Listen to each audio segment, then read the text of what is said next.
Book 7, 1810 to 11, Chapter 1. The Bible legend tells us that the absence of labor, idleness, was a condition of the first man's blessedness before the fall. Fallen man has retained a love of idleness, but the curse weighs on the race not only because we have to seek our bread in the sweat of our brows, but because our moral nature is such that we cannot be both idle and at ease. An inner voice tells us we are in the wrong if we are idle. If man could find a state in which he felt that though idle he was fulfilling his duty, he would have found one of the conditions of man's primitive blessedness. And such a state of obligatory and irreproachable idleness is the lot of a whole class, the military. The chief attraction of military service has consisted and will consist in this compulsory and irreproachable idleness. Nicholas Rostov experienced this blissful condition to the full when after 1807 he continued to serve in the Pavlograd regiment, in which he already commanded the squadron he had taken over from Denisov. Rostov had become a bluff, good-natured fellow whom his Moscow acquaintances would have considered rather bad form, but who was liked and respected by his comrades, subordinates, and superiors, and was well contented with his life. Of late, in 1809, he found in letters from home more frequent complaints from his mother that their affairs were falling into greater and greater disorder, and that it was time for him to come back to gladden and comfort his old parents. Reading these letters, Nicholas felt a dread of their wanting to take him away from surroundings in which, protected from all the entanglements of life, he was living so calmly and quietly. He felt that sooner or later he would have to re-enter that whirlpool of life, with its embarrassments and affairs to be straightened out, its accounts with stewards, quarrels and intrigues, its ties, society, and with Sonia's love and his promise to her. It was all dreadfully difficult and complicated, and he replied to his mother in cold formal letters in French, beginning "My dear mamma" and ending "Your obedient son," which said nothing of when he would return. In 1810 he received letters from his parents in which they told him of Natasha's engagement to Bolkonsky, and that the wedding would be in a year's time because the old prince made difficulties. This letter grieved and mortified Nicholas. In the first place, he was sorry that Natasha, for whom he cared more than for anyone else in the family, should be lost to the home, and secondly, from his hussar point of view, he regretted not to have been there to show that fellow Bolkonsky that connection with him was no such great honor after all, and that if he loved Natasha he might dispense with permission from his dotard father. For a moment he hesitated whether he should not apply for leave in order to see Natasha before she was married.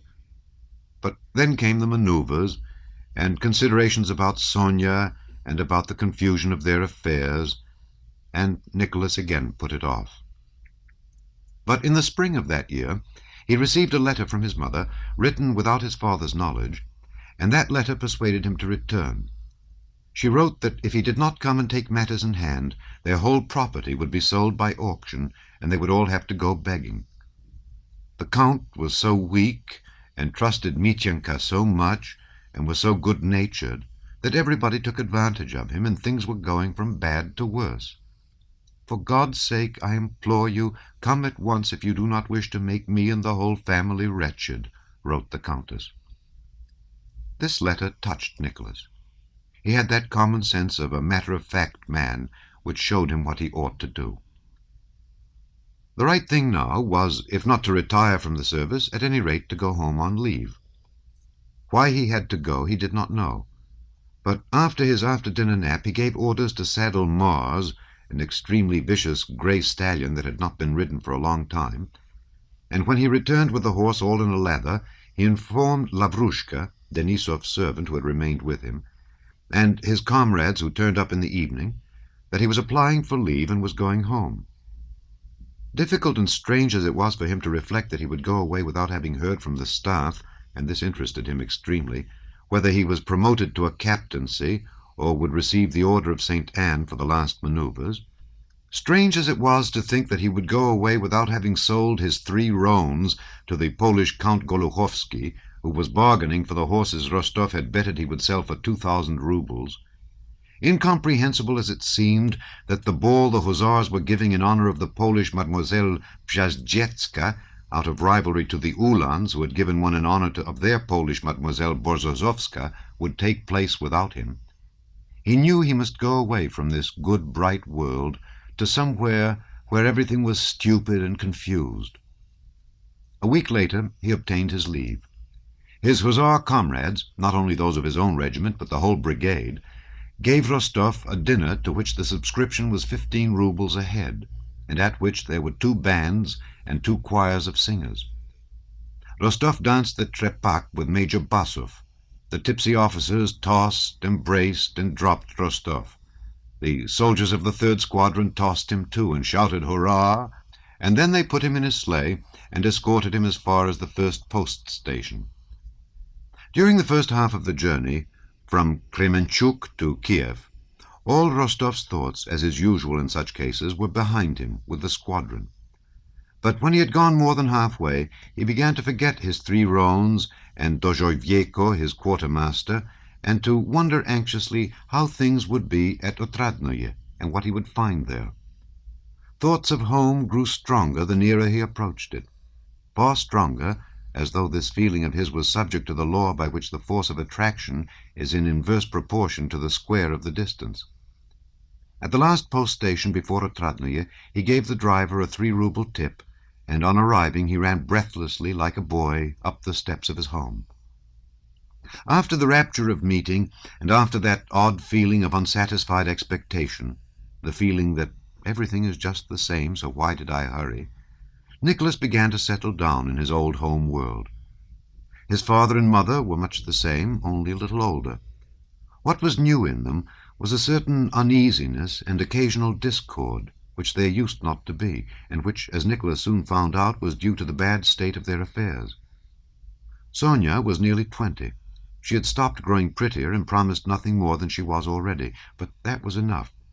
She exhaled happiness and love from the time Nicholas returned, and the faithful, unalterable love of this girl had a gladdening effect on him. Petya and Natasha surprised Nicholas most. Petya was a big, handsome boy of 13, merry, witty, and mischievous, with a voice that was already breaking. As for Natasha, for a long while Nicholas wondered and laughed whenever he looked at her. "You're not the same at all," he said. "How, am I uglier?" "On the contrary. But what dignity! A princess!" he whispered to her. "Yes, yes, yes," cried Natasha joyfully. She told him about her romance with Prince Andrew, and of his visit to Otradnoye, and showed him his last letter. "Well, are you glad?" Natasha asked. "I'm so tranquil and happy now." "Very glad," answered Nicholas. "He's an excellent fellow. And are you very much in love?" "Well, how shall I put it?" replied Natasha. "I was in love with Boris, with my teacher, and with Denisov, but this is quite different. I feel at peace and settled. I know that no better man than he exists, and I'm calm and contented now, not at all as before." Nicholas expressed his disapproval of the postponement of the marriage for a year, but Natasha attacked her brother with exasperation, proving to him that it could not be otherwise, and that it would be a bad thing to enter a family against the father's will, and that she herself wished it so. "You don't at all understand," she said. Nicholas was silent and agreed with her. Her brother often wondered as he looked at her. She did not seem at all like a girl in love and parted from her affianced husband. She was even-tempered and calm, and quite as cheerful as of old. This amazed Nicholas, and even made him regard Bolkonsky's courtship skeptically.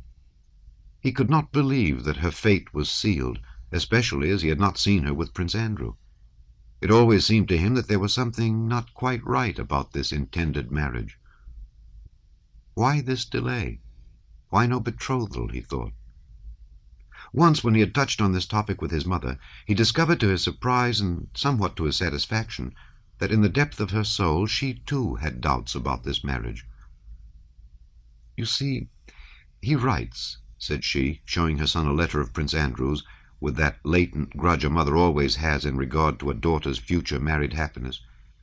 "He writes that he won't come before December. What can be keeping him? Illness, probably. His health is very delicate. Now, don't tell Natasha. And don't attach importance to her being so bright.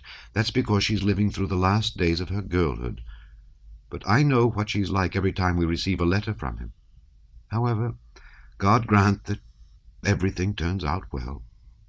She always ended with these words. "He is an excellent man." Chapter 2. After reaching home, Nicholas was at first serious and even dull. He was worried by the impending necessity of interfering in the stupid business matters for which his mother had called him home. To throw off this burden as quickly as possible, on the third day after his arrival, he went, angry and scowling, and without answering questions as to where he was going, to Mityenka's lodge, and demanded an account of everything. But what an account of everything might be, Nicholas knew even less than the frightened and bewildered Mityenka. The conversation and the examination of the accounts with Mityenka did not last long.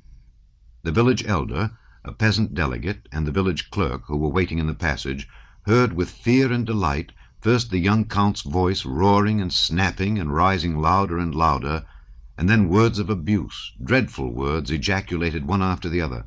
"Robber! Ungrateful wretch! I'll hack the dog to pieces! I'm not my father! Robbing us!" and so on.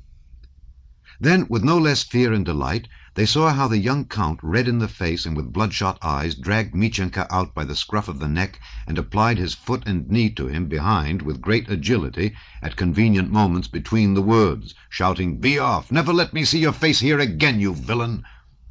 Mityenka flew headlong down the 6 steps and ran away into the shrubbery. This shrubbery was a well-known haven of refuge for culprits at Otradnoye. Mityenka himself, returning tipsy from the town, used to hide there, and many of the residents at Otradnoye, hiding from Mityenka, knew of its protective qualities. Mityenka's wife and sisters-in-law thrust their heads and frightened faces out of the door of a room where a bright samovar was boiling and where the steward's high bedstead stood with its patchwork quilt. The young count paid no heed to them, but, breathing hard, passed by with resolute strides and went into the house.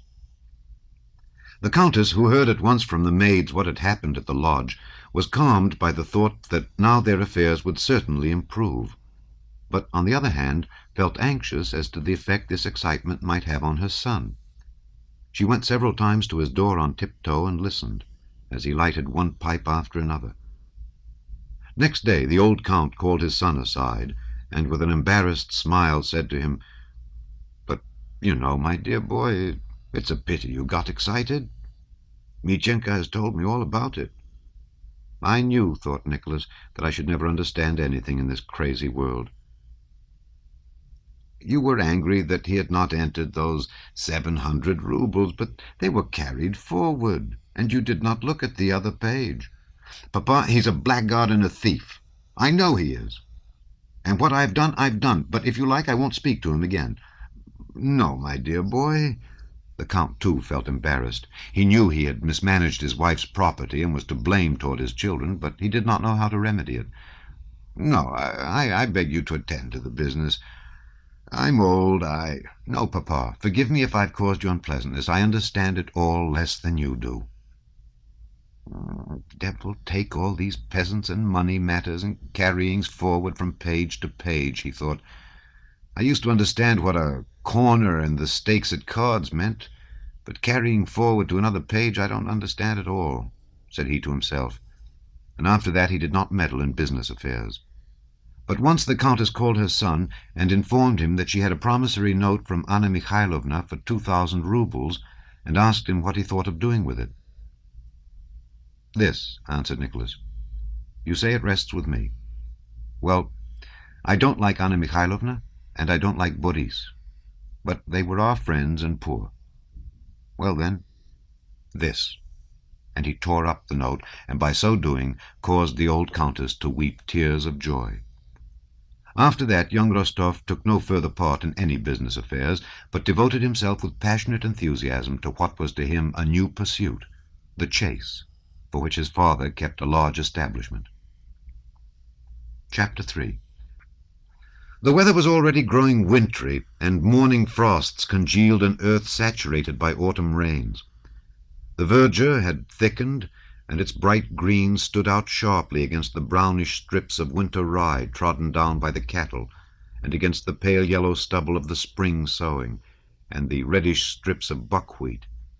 The wooded ravines and the copses, which at the end of August had still been green islands amid black fields and stubble, had become golden and bright red islands amid the green winter rye.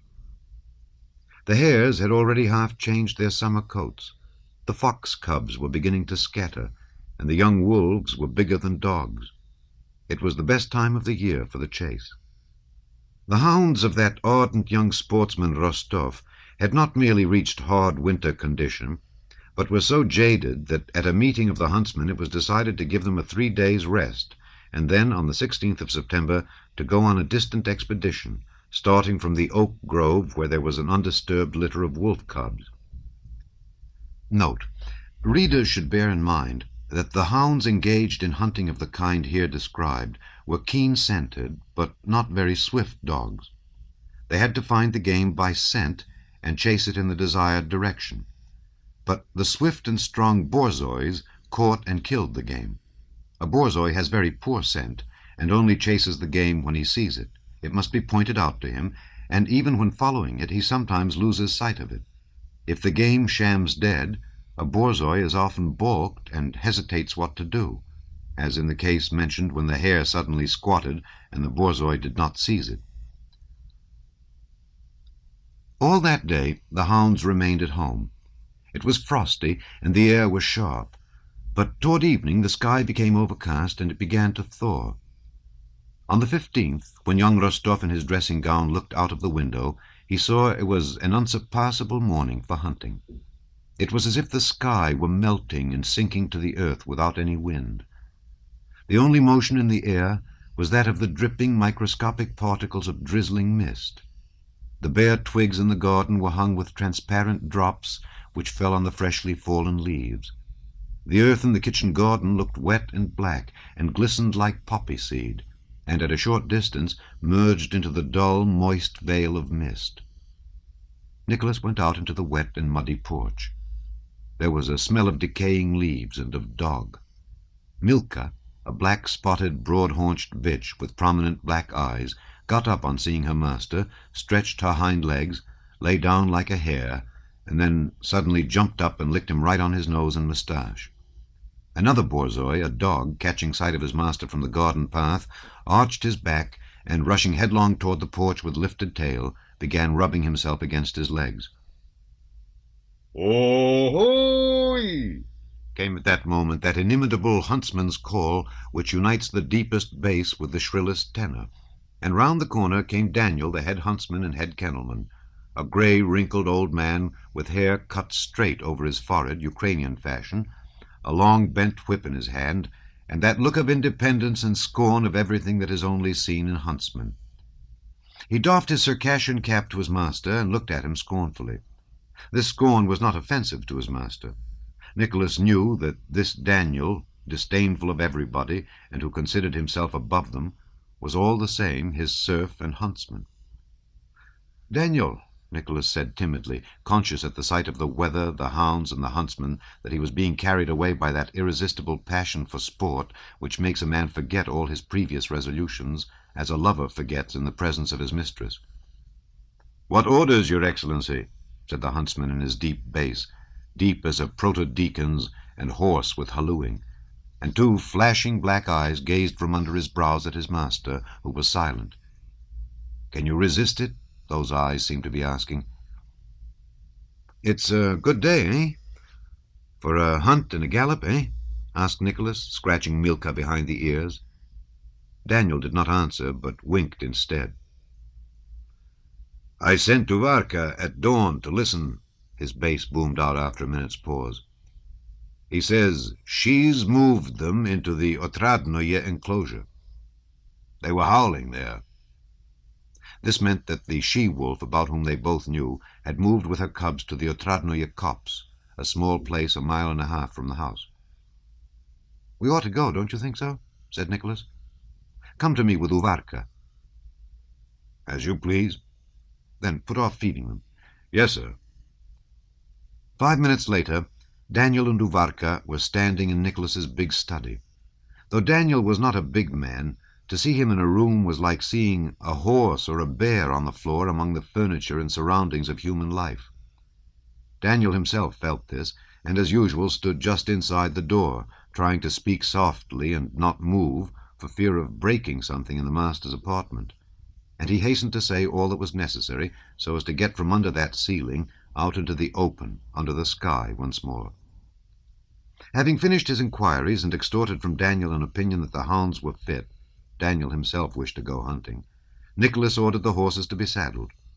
But just as Daniel was about to go, Natasha came in with rapid steps, not having done up her hair or finished dressing, and with her old nurse's big shawl wrapped round her. Petya ran in at the same time. "You're going?" asked Natasha. "I knew you would. Sonia said you wouldn't go, but I knew that today is the sort of day when you couldn't help going." "Yes, we're going," replied Nicholas reluctantly, for today, as he intended to hunt seriously, he did not want to take Natasha and Petya. "We're going, but only wolf hunting. It would be dull for you." "You know it's my greatest pleasure," said Natasha. "It's not fair. You're going by yourself, having the horses saddled, and said nothing to us about it." "No barrier bars a Russian's path. We'll go," shouted Petya. "But you can't. Mamma said you mustn't," said Nicholas to Natasha. "Yes, I'll go. I shall certainly go," said Natasha decisively. "Daniel, tell them to saddle for us. And Michael must come with my dogs," she added to the huntsman. It seemed to Daniel irksome and improper to be in a room at all, but to have anything to do with a young lady seemed to him impossible. He cast down his eyes and hurried out as if it were none of his business, careful as he went not to inflict any accidental injury on the young lady. Chapter 4. The old Count, who had always kept up an enormous hunting establishment, but had now handed it all completely over to his son's care, being in very good spirits on this 15th of September, prepared to go out with the others. In an hour's time the whole hunting party was at the porch. Nicholas, with a stern and serious air which showed that now was no time for attending to trifles, went past Natasha and Petya, who were trying to tell him something.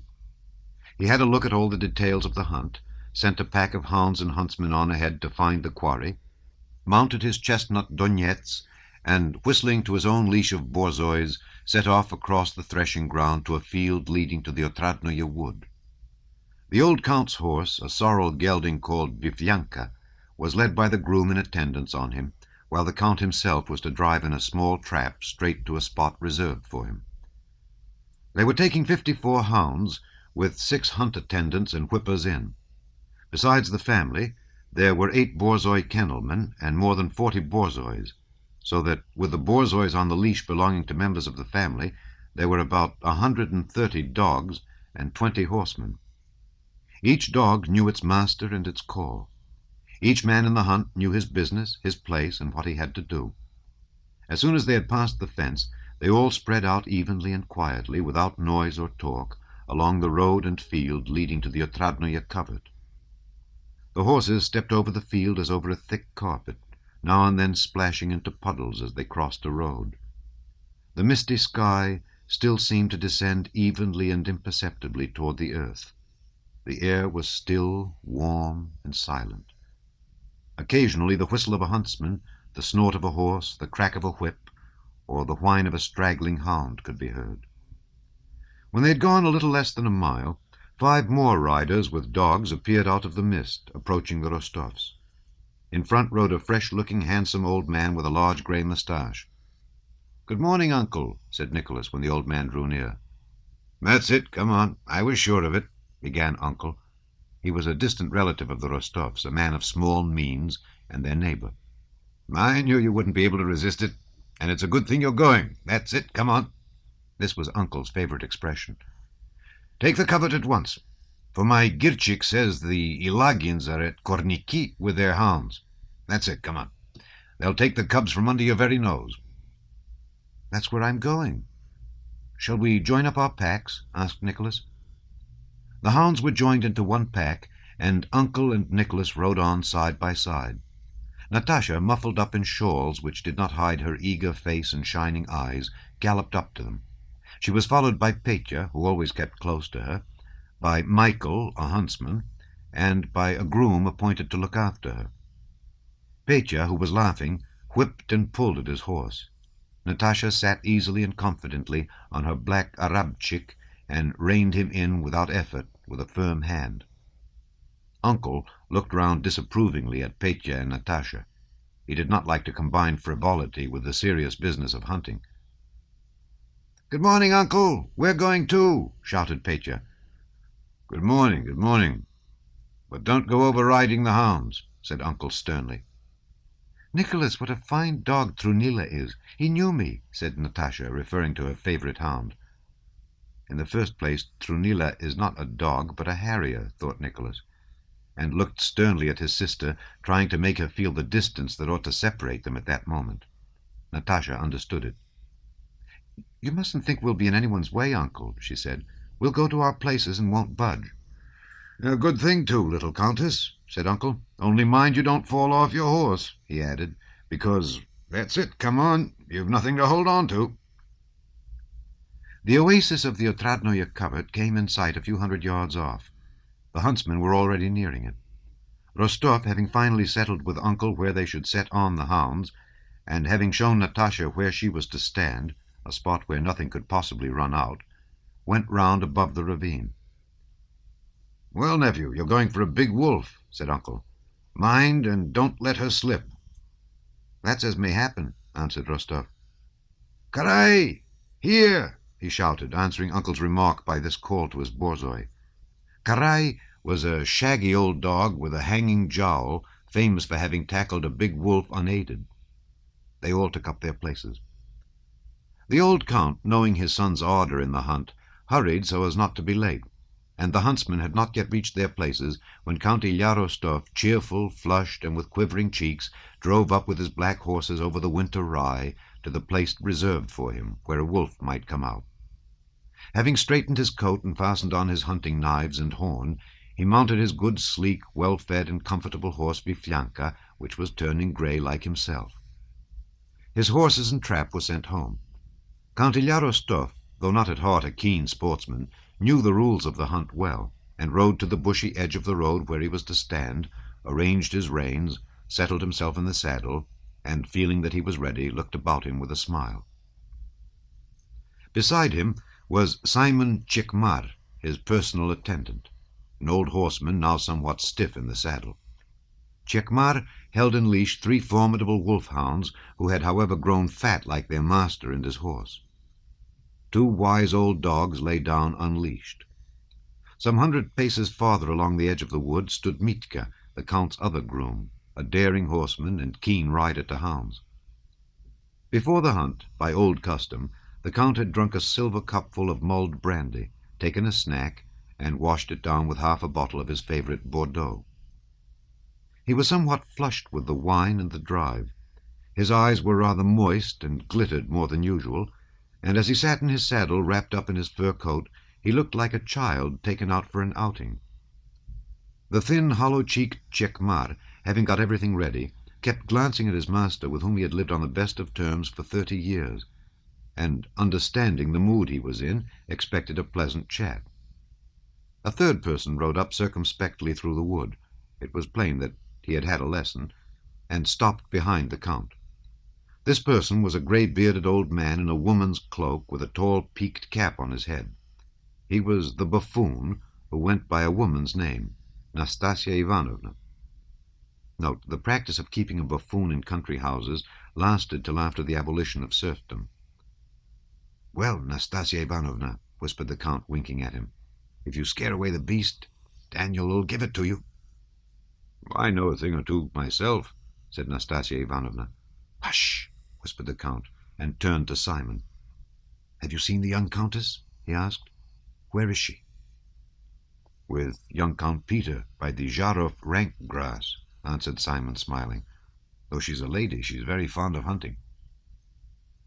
"And you're surprised at the way she rides, Simon, eh?" said the Count. "She's as good as many a man." "Of course, it's marvellous. So bold, so easy." "And Nicholas, where is he? By the Lyadov upland, isn't he?"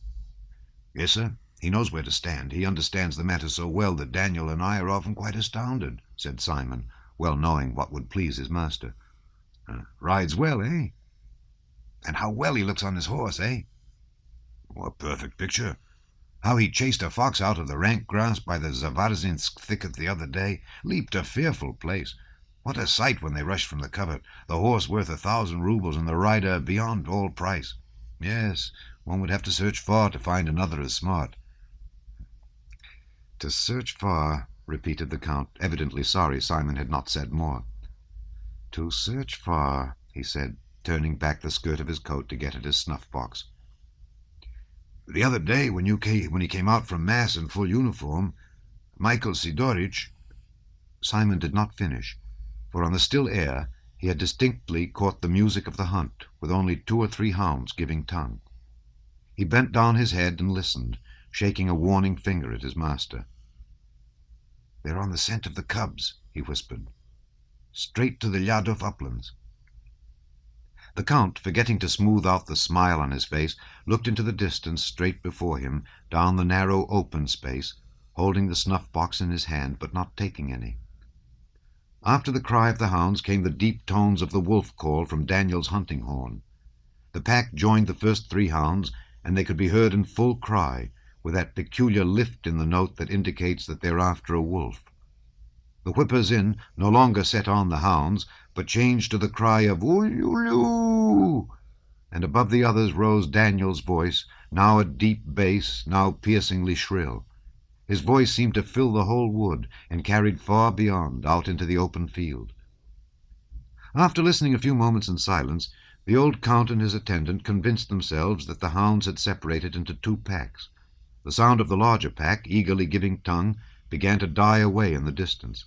The other pack rushed by the wood past the Count, and it was with this that Daniel's voice was heard calling "Ululu." The sounds of both packs mingled and broke apart again, but both were becoming more distant. Simon sighed and stooped to straighten the leash a young borzoi had entangled.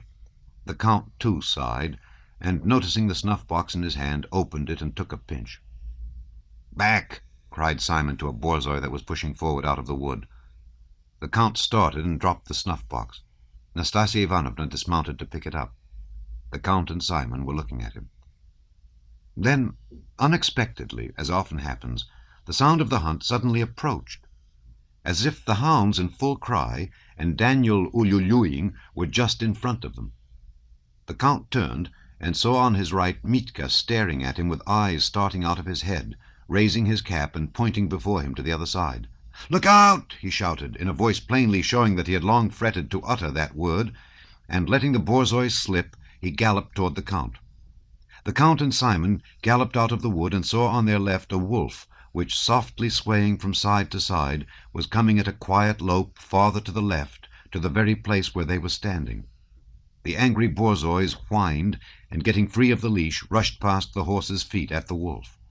The wolf paused, turned its heavy forehead toward the dogs awkwardly, like a man suffering from the quinsy, and, still slightly swaying from side to side, gave a couple of leaps, and with a swish of its tail disappeared into the skirt of the wood.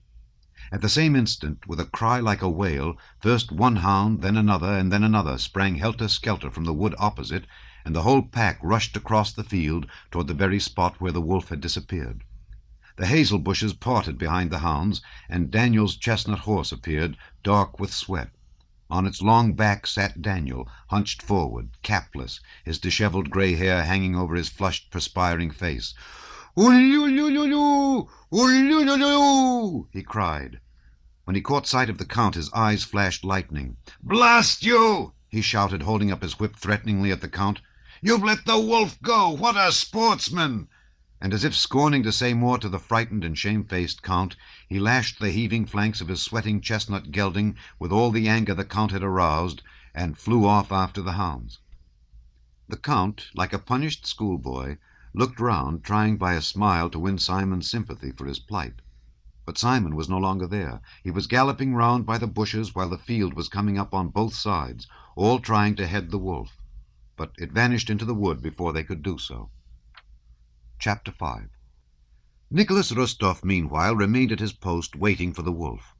By the way the hunt approached and receded, by the cries of the dogs whose notes were familiar to him, By the way the voices of the huntsmen approached, receded, and rose, he realized what was happening at the copse.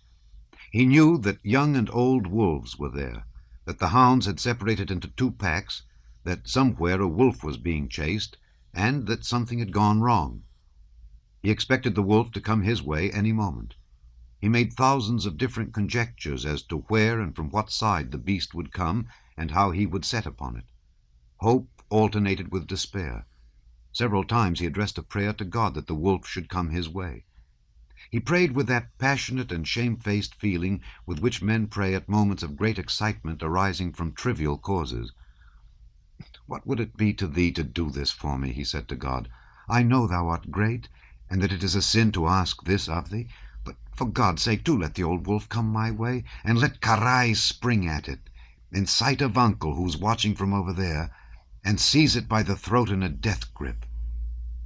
1,000 times during that half-hour Rostov cast eager and restless glances over the edge of the wood, with the two scraggy oaks rising above the aspen undergrowth, and the gully with its water-worn side, and Uncle's cap just visible above the bush on his right.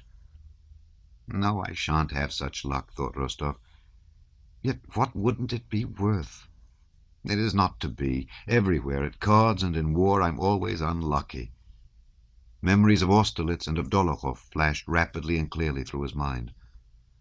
"Only once in my life to get an old wolf.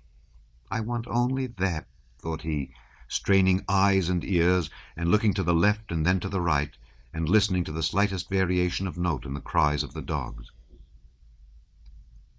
Again he looked to the right, and saw something running toward him across the deserted field. "No, it can't be," thought Rostov, taking a deep breath, as a man does at the coming of something long hoped for. The height of happiness was reached, and so simply, without warning or noise or display, that Rostov could not believe his eyes, and remained in doubt for over a second. The wolf ran forward and jumped heavily over a gully that lay in her path. She was an old animal, with a gray back and big reddish belly. She ran without hurry, evidently feeling sure that no one saw her. Rostov, holding his breath, looked round at the borzois. They stood or lay, not seeing the wolf or understanding the situation. Old Karai had turned his head and was angrily searching for fleas, baring his yellow teeth and snapping at his hind legs. "Ulululu," whispered Rostov, pouting his lips. The borzois jumped up, jerking the rings of the leashes and pricking their ears. Karai finished scratching his hindquarters, and cocking his ears got up with quivering tail, from which tufts of matted hair hung down. "Shall I loose them or not?" Nicholas asked himself, as the wolf approached him, coming from the copse. Suddenly the wolf's whole physiognomy changed. She shuddered, seeing what she had probably never seen before, human eyes fixed upon her, and turning her head a little toward Rostov, she paused. "Back or forward?" No matter, forward," the wolf seemed to say to herself, and she moved forward without again looking round, and with a quiet, long, easy, yet resolute lope. "Ululu!" cried Nicholas in a voice not his own, and of its own accord his good horse darted headlong downhill, leaping over gullies to head off the wolf, and the borzois passed it, running faster still. Nicholas did not hear his own cry, nor feel that he was galloping, nor see the borzois, nor the ground over which he went. He saw only the wolf, who, increasing her speed, bounded on in the same direction along the hollow. The first to come into view was Milka, with her black markings and powerful quarters, gaining upon the wolf. Nearer and nearer. Now she was ahead of it, but the wolf turned its head to face her, and instead of putting on speed as she usually did, Milka suddenly raised her tail and stiffened her forelegs. "Ulululu!" shouted Nicholas. The reddish Lyubim rushed forward from behind Milka, sprang impetuously at the wolf, and seized it by its hind quarters, but immediately jumped aside in terror. The wolf crouched, gnashed her teeth, and again rose and bounded forward, followed at the distance of a couple of feet by all the borzois, who did not get any closer to her. "She'll get away. No, it's impossible," thought Nicholas, still shouting with a hoarse voice. "Karai! Ululu!" he shouted, looking round for the old borzoi, who was now his only hope. Karai, with all the strength age had left him, stretched himself to the utmost, and, watching the wolf, galloped heavily aside to intercept it. But the quickness of the wolf's lope and the borzoi's slower pace made it plain that Karai had miscalculated. Nicholas could already see not far in front of him the wood where the wolf would certainly escape should she reach it. But coming toward him, he saw hounds and a huntsman galloping almost straight at the wolf. There was still hope. A long, yellowish young borzoi, one Nicholas did not know from another leash, rushed impetuously at the wolf from in front and almost knocked her over. But the wolf jumped up more quickly than anyone could have expected, and gnashing her teeth, flew at the yellowish borzoi, which, with a piercing yelp, fell with its head on the ground, bleeding from a gash in its side. "Karai, old fellow!" wailed Nicholas. Thanks to the delay caused by this crossing of the wolf's path, the old dog, with its felted hair hanging from its thigh, was within 5 paces of it. As if aware of her danger, the wolf turned her eyes on Karai, tucked her tail yet further between her legs, and increased her speed. But here Nicholas only saw that something happened to Karai. The borzoi was suddenly on the wolf, and they rolled together down into a gully just in front of them. That instant, when Nicholas saw the wolf struggling in the gully with the dogs, while from under them could be seen her grey hair and outstretched hind leg, and her frightened, choking head with her ears laid back, Karai was pinning her by the throat, was the happiest moment of his life. With his hand on his saddle-bow, he was ready to dismount and stab the wolf, when she suddenly thrust her head up from among that mass of dogs, and then her forepaws were on the edge of the gully. She clicked her teeth, Karai no longer had her by the throat, leaped with a movement of hind legs out of the gully, and having disengaged herself from the dogs, with tail tucked in again, went forward. Karai, his hair bristling, and probably bruised or wounded, climbed with difficulty out of the gully. "Oh, my God, why?" Nicholas cried in despair. Uncle's huntsman was galloping from the other side across the wolf's path, and his borzois once more stopped the animal's advance. She was again hemmed in. Nicholas and his attendant, with Uncle and his huntsman, were all riding round the wolf, crying "Uyuyu," shouting and preparing to dismount each moment that the wolf crouched back, and starting forward again every time she shook herself and moved toward the wood where she would be safe. Already, at the beginning of this chase, Daniel, hearing the ululuing, had rushed out from the wood. He saw Karai seize the wolf and checked his horse, supposing the affair to be over. But when he saw that the horseman did not dismount, and that the wolf shook herself and ran for safety, Daniel set his chestnut galloping, not at the wolf, but straight toward the wood, just as Karai had run to cut the animal off. As a result of this, he galloped up to the wolf just when she had been stopped a second time by Uncle's borzois. Daniel galloped up silently, holding a naked dagger in his left hand, and thrashing the laboring sides of his chestnut horse with his whip, as if it were a flail. Nicholas neither saw nor heard Daniel until the chestnut, breathing heavily, panted past him, and he heard the fall of a body and saw Daniel lying on the wolf's back among the dogs, trying to seize her by the ears. It was evident to the dogs, the hunters, and to the wolf herself that all was now over. The terrified wolf pressed back her ears and tried to rise, but the borzois stuck to her. Daniel rose a little, took a step, and with his whole weight, as if lying down to rest, fell on the wolf, seizing her by the ears. Nicholas was about to stab her, but Daniel whispered, "Don't! We'll gag her!" and, changing his position, set his foot on the wolf's neck. A stick was thrust between her jaws, and she was fastened with a leash as if bridled. Her legs were bound together, and Daniel rolled her over once or twice from side to side. With happy, exhausted faces, they laid the old wolf alive on a shying and snorting horse, and, accompanied by the dogs yelping at her, took her to the place where they were all to meet.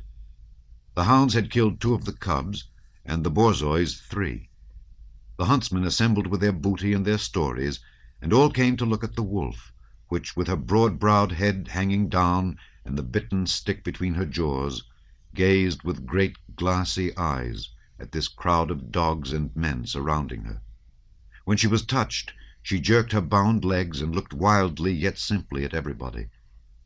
Old Count Rostov also rode up and touched the wolf. "Oh, what a formidable one," said he. "A formidable one, eh?" he asked Daniel, who was standing near. "Yes, Your Excellency," answered Daniel, quickly doffing his cap. The Count remembered the wolf he had let slip and his encounter with Daniel. "Ah, but you're a crusty fellow, friend," said the Count. For sole reply, Daniel gave him a shy, childlike, meek, and amiable smile. Chapter 6. The old count went home, and Natasha and Petya promised to return very soon. But as it was still early, the hunt went farther. At midday they put the hounds into a ravine thickly overgrown with young trees. Nicholas, standing in a fallow field, could see all his whips. Facing him lay a field of winter rye, and there his own huntsman stood alone in a hollow behind a hazel bush. The hounds had scarcely been loosed before Nicholas heard one he knew, Voltorn, giving tongue at intervals. Other hounds joined in, now pausing and now again giving tongue. A moment later he heard a cry from the wooded ravine that a fox had been found, and the whole pack, joining together, rushed along the ravine toward the rye field and away from Nicholas. He saw the whips in their red caps galloping along the edge of the ravine.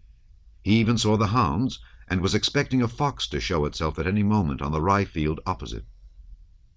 The huntsman, standing in the hollow, moved and loosed his borzois, and Nicholas saw a queer, short-legged red fox with a fine brush going hard across the field. The borzois bore down on it.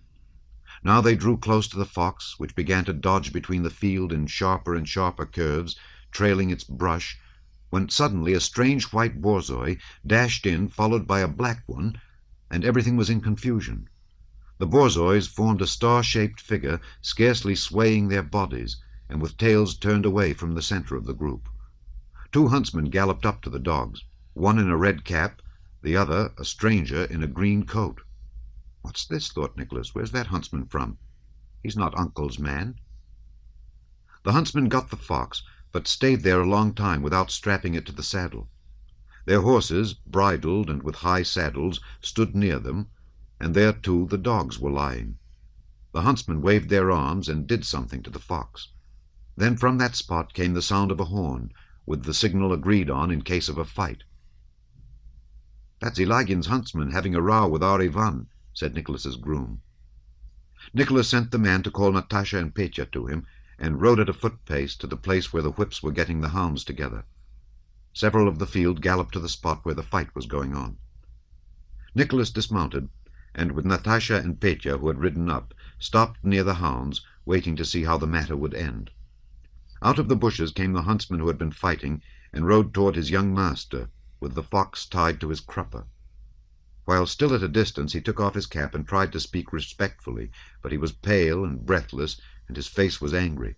One of his eyes was black, but he probably was not even aware of it. "What has happened?" asked Nicholas. "A likely thing. Killing a fox our dogs had hunted, and it was my grey bitch that caught it. Go to law, indeed. He snatches at the fox. I gave him one with the fox. Here it is on my saddle. You want a taste of this?" said the huntsman, pointing to his dagger, and probably imagining himself still speaking to his foe. Nicholas, not stopping to talk to the man, asked his sister and Petya to wait for him, and rode to the spot where the enemy's, Ilagin's, hunting party was. The victorious huntsman rode off to join the field, and there, surrounded by inquiring sympathizers, recounted his exploits. The facts were that Ilagin, with whom the Rostovs had a quarrel and were at law, hunted over places that belonged by custom to the Rostovs, and had now, as if purposely, sent his men to the very woods the Rostovs were hunting, and let his man snatch a fox their dogs had chased.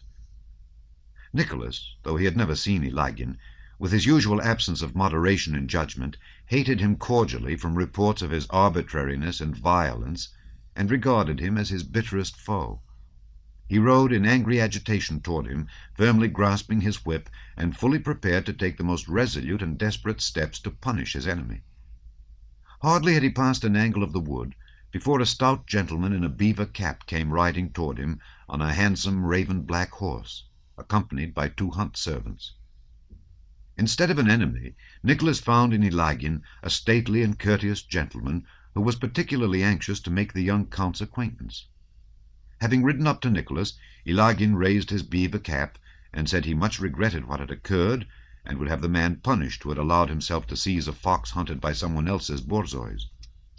He hoped to become better acquainted with the count, and invited him to draw his covert. Natasha, afraid that her brother would do something dreadful, had followed him in some excitement. Seeing the enemies exchanging friendly greetings, she rode up to them. Ilagin lifted his beaver cap still higher to Natasha, and said with a pleasant smile that the young countess resembled Diana in her passion for the chase as well as in her beauty, of which he had heard much.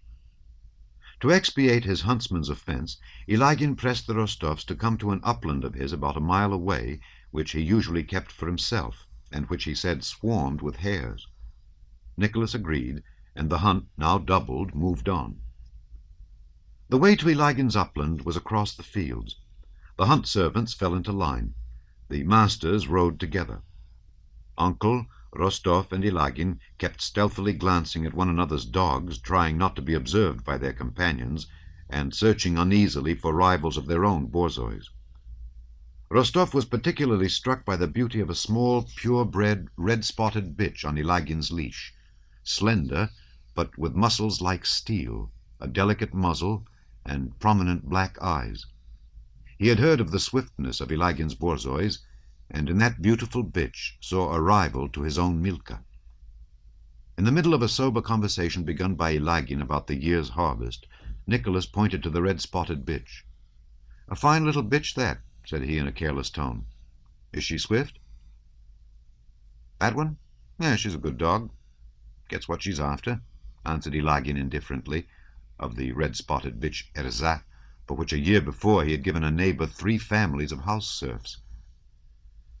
"So in your parts, too, the harvest is nothing to boast of, Count," he went on, continuing the conversation they had begun. And considering it polite to return the young Count's compliment, Iligin looked at his borzois and picked out Milka, who attracted his attention by her breadth. "That black-spotted one of yours is fine. Well-shaped," said he. "Yes, she's fast enough," replied Nicholas, and thought, "If only a full-grown hare would cross the field now, I'd show you what sort of borzoi she is." And turning to his groom, he said he would give a rouble to anyone who found a hare. "I don't understand," continued Iligin, "how some sportsmen can be so jealous about game and dogs. For myself, I can tell you, Count, I enjoy riding in company such as this. What could be better?" He again raised his cap to Natasha. "But as for counting skins and what one takes, I don't care about that. Oh, of course not. Or being upset because someone else's borzoi and not mine catches something. All I care about is to enjoy seeing the chase. Is it not so, Count? For I consider that—" "Atu!" came the long-drawn cry of one of the borzoi whippers-in, who had halted. He stood on a knoll in the stubble, holding his whip aloft, and again repeated his long-drawn cry, "Atu!" This call and the uplifted whip meant that he saw a sitting hare. "Ah, he's found one, I think," said Iligin carelessly. "Well, let us course it, Count." "Yes, we must ride up. Shall we both course it?" answered Nicholas, seeing in Erza and in Uncle's red Rugai 2 rivals he had never yet had a chance of pitting against his own borzois. "And suppose they outdo my Milka at once," he thought, as he rode with Uncle and Iligin toward the hare. "A full-grown one?" asked Iligin, as he approached the whip who had sighted the hare, and not without agitation he looked round and whistled to Erza. "And you, Michael Nikanorovitch?" he said, addressing Uncle. The latter was riding with a sullen expression on his face. "How can I join in? Why, you've given a village for each of your borzois. That's it, come on. Yours are worth thousands. Try yours against one another, you two, and I'll look on. Rugai! Hey, hey!" he shouted. "Rugayushka!" he added, involuntarily by this diminutive expressing his affection, and the hopes he placed on this red borzoi. Natasha saw and felt the agitation the 2 elderly men and her brother were trying to conceal, and was herself excited by it. The huntsman stood halfway up the knoll, holding up his whip, and the gentlefolk rode up to him at a foot-pace. The hounds that were far off on the horizon turned away from the hare, and the whips, but not the gentlefolk, also moved away. All were moving slowly and sedately. "How's it pointing?" asked Nicholas, riding 100 paces toward the whip who had sighted the hare. But before the whip could reply, the hare, scenting the frost coming next morning, was unable to rest and leaped up. The pack on leash rushed downhill in full cry after the hare, and from all sides the borzois that were not on leash darted after the hounds and the hare. All the hunt, who had been moving slowly, shouted "Stop!" calling in the hounds, while the borzoi whips, with a cry of "Atu!" galloped across the field, setting the borzois on the hare. The tranquil Ilagin, Nicholas, Natasha, and Uncle flew, reckless of where and how they went, seeing only the borzois and the hare, and fearing only to lose sight even for an instant of the chase. The hare they had started was a strong and swift one. When he jumped up, he did not run at once, but pricked his ears, listening to the shouting and trampling that resounded from all sides at once. He took a dozen bounds, not very quickly, letting the borzois gain on him, and finally, having chosen his direction and realized his danger, laid back his ears and rushed off headlong. He had been lying in the stubble, but in front of him was the autumn sowing, where the ground was soft. The two borzois of the huntsman who had sighted him, having been the nearest, were the first to see and pursue him. But they had not gone far before Ilagin's red-spotted erzap passed them, got within a length, flew at the hare with terrible swiftness, aiming at his scut, and, thinking she had seized him, rolled over like a ball. The hare arched his back and bounded off yet more swiftly. From behind Erza rushed the broad-haunched, black-spotted Milka, and began rapidly gaining on the hare. "Milashka, dear!" rose Nicholas's triumphant cry. It looked as if Milka would immediately pounce on the hare, but she overtook him and flew past. The hare had squatted. Again the beautiful Erza reached him, but when close to the hare's scut, paused as if measuring the distance, so as not to make a mistake this time, but seize his hind leg. "Erza, darling!" Ilagin wailed in a voice unlike his own. Erza did not hearken to his appeal. At the very moment when she would have seized her prey, the hare moved and darted along the balk between the winter rye and the stubble. Again Erza and Milka were abreast, running like a pair of carriage horses, and began to overtake the hare. But it was easier for the hare to run on the balk, and the borzois did not overtake him so quickly. "Rugai! Rugayushka! That's it, come on!" came a third voice just then, and Uncle's red borzoi, straining and curving its back, caught up with the two foremost borzois, pushed ahead of them regardless of the terrible strain, put on speed close to the hare, knocked it off the balk onto the rye field, again put on speed still more viciously, sinking to his knees in the muddy field, and all one could see was how, muddying his back, he rolled over with the hare. A ring of borzois surrounded him. A moment later, everyone had drawn up round the crowd of dogs. Only the delighted Uncle dismounted and cut off a pad, shaking the hare for the blood to drip off, and anxiously glancing round with restless eyes while his arms and legs twitched. He spoke without himself knowing whom to or what about. "That's it, come on, that's a dog. There it is, beaten them all, the 1,000-rouble as well as the 1-rouble borzois. That's it, come on," said he, panting, and looking wrathfully around as if he were abusing someone, as if they were all his enemies and had insulted him, and only now had he at last succeeded in justifying himself. "There are your 1,000-rouble ones. That's it, come on." "Rugai, here's a pad for you," he said, throwing down the hare's muddy pad. "You've deserved it. That's it, come on." "She'd tired herself out. She'd run it down 3 times by herself," said Nicholas, also not listening to anyone, and regardless of whether he were heard or not. "But what is there in running across it like that?" said Ilagin's groom. "Once she had missed it and turned it away, any mongrel could take it," Ilagin was saying at the same time, breathless from his gallop and his excitement. At the same moment, Natasha, without drawing breath, screamed joyously, ecstatically, and so piercingly that it set everyone's ear tingling. By that shriek she expressed what the others expressed by all talking at once, and it was so strange that she must herself have been ashamed of so wild a cry, and everyone else would have been amazed at it at any other time. Uncle himself twisted up the hare, threw it neatly and smartly across his horse's back, as if by that gesture he meant to rebuke everybody, and with an air of not wishing to speak to anyone, mounted his bay and rode off. The others all followed, dispirited and shamefaced, and only much later were they able to regain their former affectation of indifference. For a long time they continued to look at Red Rugai, who, his arched back spattered with mud and clanking the ring of his leash, walked along just behind Uncle's horse with the serene air of a conqueror.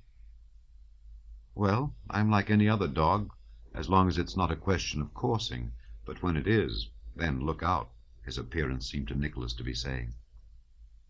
When much later Uncle rode up to Nicholas and began talking to him, He felt flattered that, after what had happened, Uncle deigned to speak to him. Chapter 7. Toward evening, Iligin took leave of Nicholas, who found they were so far from home that he accepted Uncle's offer that the hunting party should spend the night in his little village of Mikhailovna. "And if you put up at my house, that will be better still. That's it, come on," said Uncle. "You see, it's damp weather, and you could rest, and the little countess could be driven home in a trap." Uncle's offer was accepted. A huntsman was sent to Otradnoye for a trap, while Nicholas rode with Natasha and Petya to Uncle's house. Some 5 male domestic serfs, big and little, rushed out to the front porch to meet their master. A score of women serfs, old and young, as well as children, popped out from the back entrance to have a look at the hunters who were arriving. The presence of Natasha, a woman, a lady, and on horseback, raised the curiosity of the serfs to such a degree that many of them came up to her, stared her in the face, and, unabashed by her presence, made remarks about her as though she was some prodigy on show, and not a human being able to hear or understand what was said about her.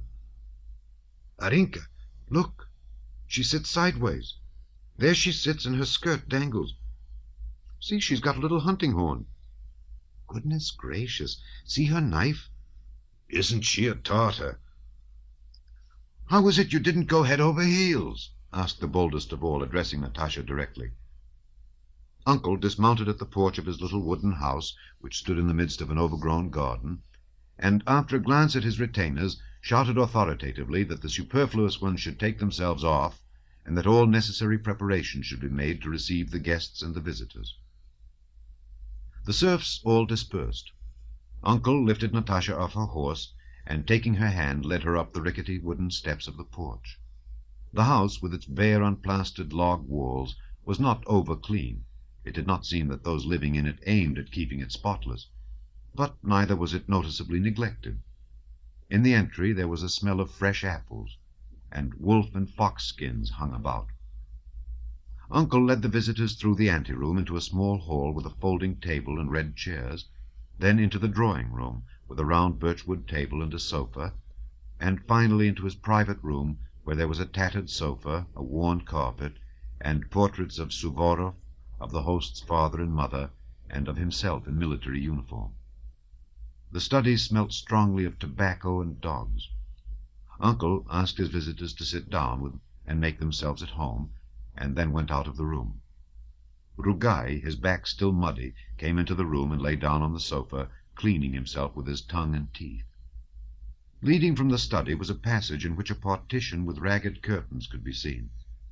From behind this came women's laughter and whispers. Natasha, Nicholas, and Petya took off their wraps and sat down on the sofa. Petya, leaning on his elbow, fell asleep at once. Natasha and Nicholas were silent. Their faces glowed. They were hungry and very cheerful. They looked at one another. Now that the hunt was over and they were in the house, Nicholas no longer considered it necessary to show his manly superiority over his sister. Natasha gave him a wink, and neither refrained long from bursting into a peal of ringing laughter, even before they had a pretext ready to account for it. After a while, Uncle came in a Cossack coat, blue trousers, and small top boots, and Natasha felt that this costume, the very one she had regarded with surprise and amusement at Otradnoye, was just the right thing, and not at all worse than a swallow-tail or frock-coat. Uncle, too, was in high spirits, and far from being offended by the brothers and sisters' laughter — it could never enter his head that they might be laughing at his way of life — he himself joined in the merriment. "That's right, young countess, that's it, come on. I never saw anyone like her," said he, offering Nicholas a pipe with a long stem, and with a practised motion of 3 fingers taking down another that had been cut short. "She's ridden all day like a man, and is as fresh as ever." Soon after Uncle's reappearance, the door was opened, evidently from the sound, by a barefooted girl, and a stout, rosy, good-looking woman of about 40, with a double chin and full red lips, entered carrying a large loaded tray. With hospitable dignity and cordiality in her glance and in every motion, she looked at the visitors, and with a pleasant smile bowed respectfully. In spite of her exceptional stoutness, which caused her to protrude her chest and stomach and throw back her head, This woman, who was Uncle's housekeeper, trod very lightly. She went to the table, set down the tray, and with her plump white hands deftly took from it the bottles and various hors d'oeuvres and dishes, and arranged them on the table. When she had finished, she stepped aside and stopped at the door with a smile on her face. "Here I am she. Now do you understand, Uncle?" her expression said to Rostov. How could one help understanding? Not only Nicholas, but even Natasha understood the meaning of his puckered brow and the happy, complacent smile that slightly puckered his lips when Anisya Fyodorovna entered. On the tray was a bottle of herb wine, different kinds of vodka, pickled mushrooms, rye cakes made with buttermilk, honey in the comb, still mead and sparkling mead, apples, nuts, raw and roasted, and nut and honey sweets. Afterwards she brought a freshly roasted chicken, ham, preserves made with honey, and preserves made with sugar. All this was the fruit of Anisya Fyodorovna's housekeeping, gathered and prepared by her. The smell and taste of it all had a smack of Anisya Fyodorovna herself, a savour of juiciness, cleanliness, whiteness, and pleasant smiles. "Take this, little lady countess," she kept saying as she offered Natasha first one thing and then another. Natasha ate of everything, and thought she had never seen or eaten such buttermilk cakes, such aromatic jam, such honey and nut sweets, or such a chicken anywhere. Anisya Fyodorovna left the room. After supper, over their cherry brandy, Rostov and Uncle talked of past and future hunts, of Rugai and Ilagin's dogs, while Natasha sat upright on the sofa and listened with sparkling eyes. She tried several times to wake Petya that he might eat something, but he only muttered incoherent words without waking up. Natasha felt so light-hearted and happy in these novel surroundings that she only feared the trap would come for her too soon. After a casual pause, such as often occurs when receiving friends for the first time in one's own house, Uncle, answering a thought that was in his visitor's mind, said, "This, you see, is how I'm finishing my days. Death will come, that's it, come on. Nothing will remain. Then why harm anyone?" Uncle's face was very significant and even handsome as he said this. Involuntarily, Rostov recalled all the good he had heard about him from his father and the neighbors. Throughout the whole province, Uncle had the reputation of being the most honorable and disinterested of cranks. They called him in to decide family disputes, chose him as executor, confided secrets to him, elected him to be a justice and to other posts. But he always persistently refused public appointments, passing the autumn and spring in the fields on his bay gelding, sitting at home in winter, and lying in his overgrown garden in summer. "Why don't you enter the service, Uncle?" "I did once, but gave it up. I'm not fit for it. That's it, come on. I can't make head or tail of it. That's for you. I haven't brains enough. Now hunting is another matter. That's it, come on. Open the door there," he shouted. "Why have you shut it?" The door at the end of the passage led to the huntsman's room, as they called the room for the hunt servants. There was a rapid patter of bare feet, and an unseen hand opened the door into the huntsman's room, from which came the clear sounds of a balalaika, on which someone, who was evidently a master of the art, was playing. Natasha had been listening to those strains for some time, and now went out into the passage to hear better. "That's Mitka, my coachman. I've got him a good balalaika. I'm fond of it," said Uncle. It was the custom for Mitka to play the balalaika in the huntsman's room when Uncle returned from the chase. Uncle was fond of such music. "How good, really very good," said Nicholas, with some unintentional superciliousness, as if ashamed to confess that the sounds pleased him very much. "Very good," said Natasha reproachfully, noticing her brother's tone. "Not very good, it's simply delicious." Just as Uncle's pickled mushrooms, honey, and cherry brandy had seemed to her the best in the world, so also that song at that moment seemed to her the acme of musical delight. "More, please, more!" cried Natasha at the door as soon as the balalaika ceased. Mitka tuned up afresh and recommenced thrumming the balalaika to the air of "My Lady," with trills and variations. Uncle sat listening, slightly smiling, with his head on one side. The air was repeated 100 times. The balalaika was retuned several times, and the same notes were thrummed again, but the listeners did not grow weary of it, and wished to hear it again and again. Anisia Fyodorovna came in and leaned her portly person against the doorpost. "You like listening?" she said to Natasha, with a smile extremely like Uncle's. "That's a good player of ours," she added. "He doesn't play that part right," said Uncle suddenly, with an energetic gesture. "Here he ought to burst out. That's it, come on. Ought to burst out." "Do you play, then?" asked Natasha. Uncle did not answer, but smiled. "Anisia, go and see if the strings of my guitar are all right. I haven't touched it for a long time. That's it, come on. I've given it up." Anisia Fyodorovna, with her light step, willingly went to fulfill her errand and brought back the guitar. Without looking at anyone, Uncle blew the dust off it, and tapping the case with his bony fingers, tuned the guitar and settled himself in his armchair. He took the guitar a little above the fingerboard, arching his left elbow with a somewhat theatrical gesture, and with a wink at Anisia Fyodorovna struck a single chord, pure and sonorous, and then quietly, smoothly, and confidently began playing in very slow time, not "My Lady," but the well-known song, "Came a Maiden Down the Street."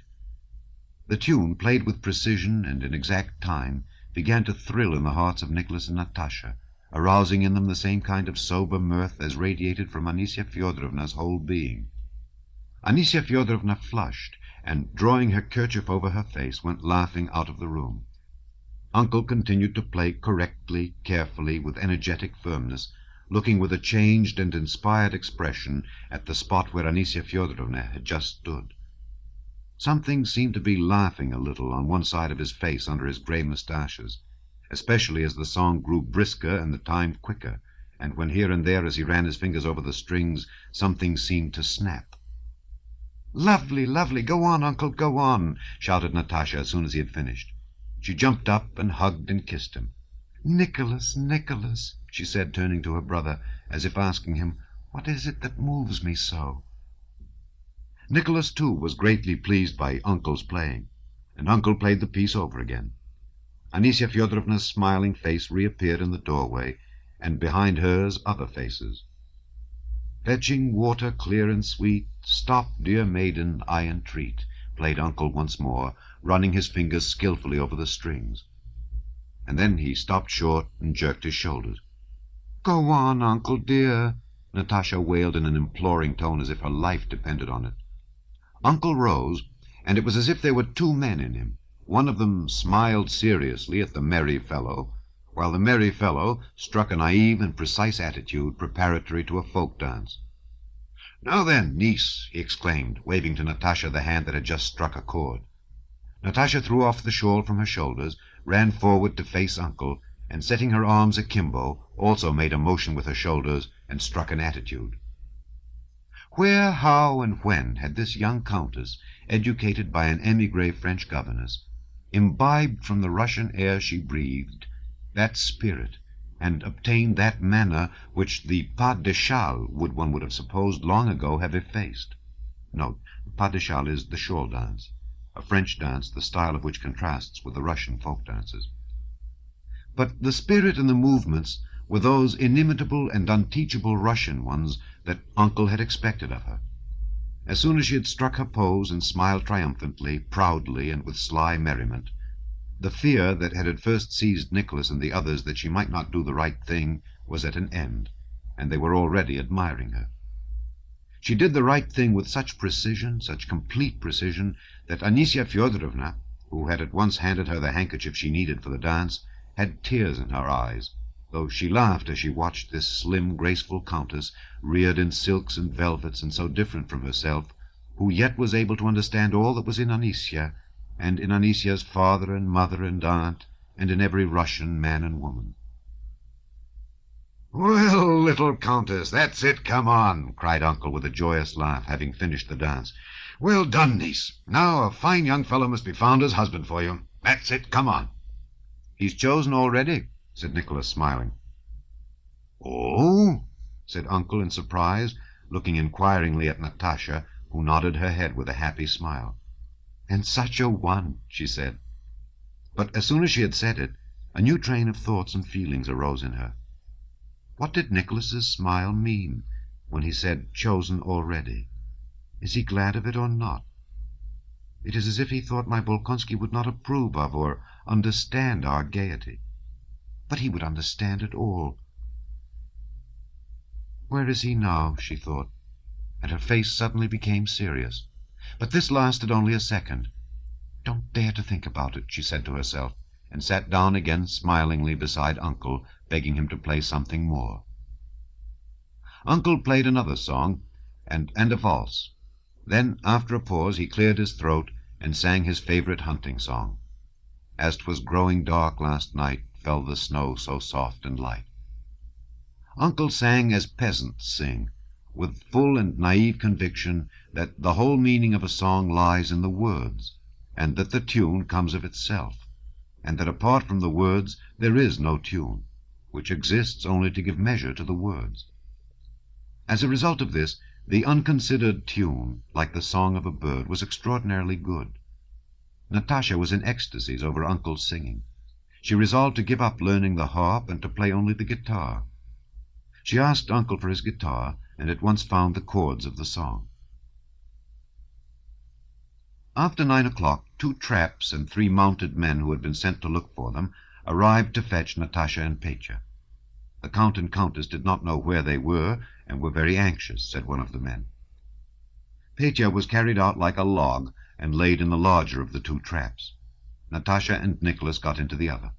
Uncle wrapped Natasha up warmly and took leave of her with quite a new tenderness. He accompanied them on foot as far as the bridge that could not be crossed, so that they had to go round by the ford, and he sent huntsmen to ride in front with lanterns. "Goodbye, dear niece," his voice called out of the darkness, not the voice Natasha had known previously, but the one that had sung As 'twas growing dark last night. In the village through which they passed there were red lights and a cheerful smell of smoke. "What a darling Uncle is," said Natasha, when they had come out onto the high road. "Yes," returned Nicholas. "You're not cold?" "No, I'm quite all right." "I feel so comfortable," answered Natasha, almost perplexed by her feelings. They remained silent a long while. The night was dark and damp. They could not see the horses, but only heard them splashing through the unseen mud. What was passing in that receptive, childlike soul that so eagerly caught and assimilated all the diverse impressions of life? How did they all find place in her? But she was very happy. As they were nearing home, she suddenly struck up the air of As 'twas growing dark last night, the tune of which she had all the way been trying to get, and had at last caught. "Got it?" said Nicholas. "What were you thinking about just now, Nicholas?" inquired Natasha. They were fond of asking one another that question. "I?" said Nicholas, trying to remember. "Well, you see, first I thought that Rugai, the red hound, was like Uncle, and that if he were a man he would always keep Uncle near him, if not for his riding, then for his manner. What a good fellow Uncle is, don't you think so?" "Well, and you?" "I? Wait a bit, wait. Yes, first I thought that we're driving along and imagining that we're going home, but that heaven knows where we're really going in the darkness, and that we shall arrive and suddenly find that we're not in Otradnoye, but in fairyland. And then I thought... No, nothing else." "I know. I expect you thought of him," said Nicholas, smiling, as Natasha knew by the sound of his voice. "No," said Natasha, though she had in reality been thinking about Prince Andrew at the same time as of the rest, and of how he would have liked Uncle. "And then I was saying to myself all the way, how well Anicia carried herself, how well." And Nicholas heard her spontaneous, happy, ringing laughter.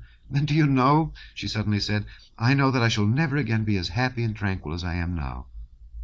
"Rubbish, nonsense, humbug!" exclaimed Nicholas. And he thought, how charming this Natasha of mine is. I have no other friend like her. I never shall have. Why should she marry? We might always drive about together. What a darling this Nicholas of mine is, thought Natasha.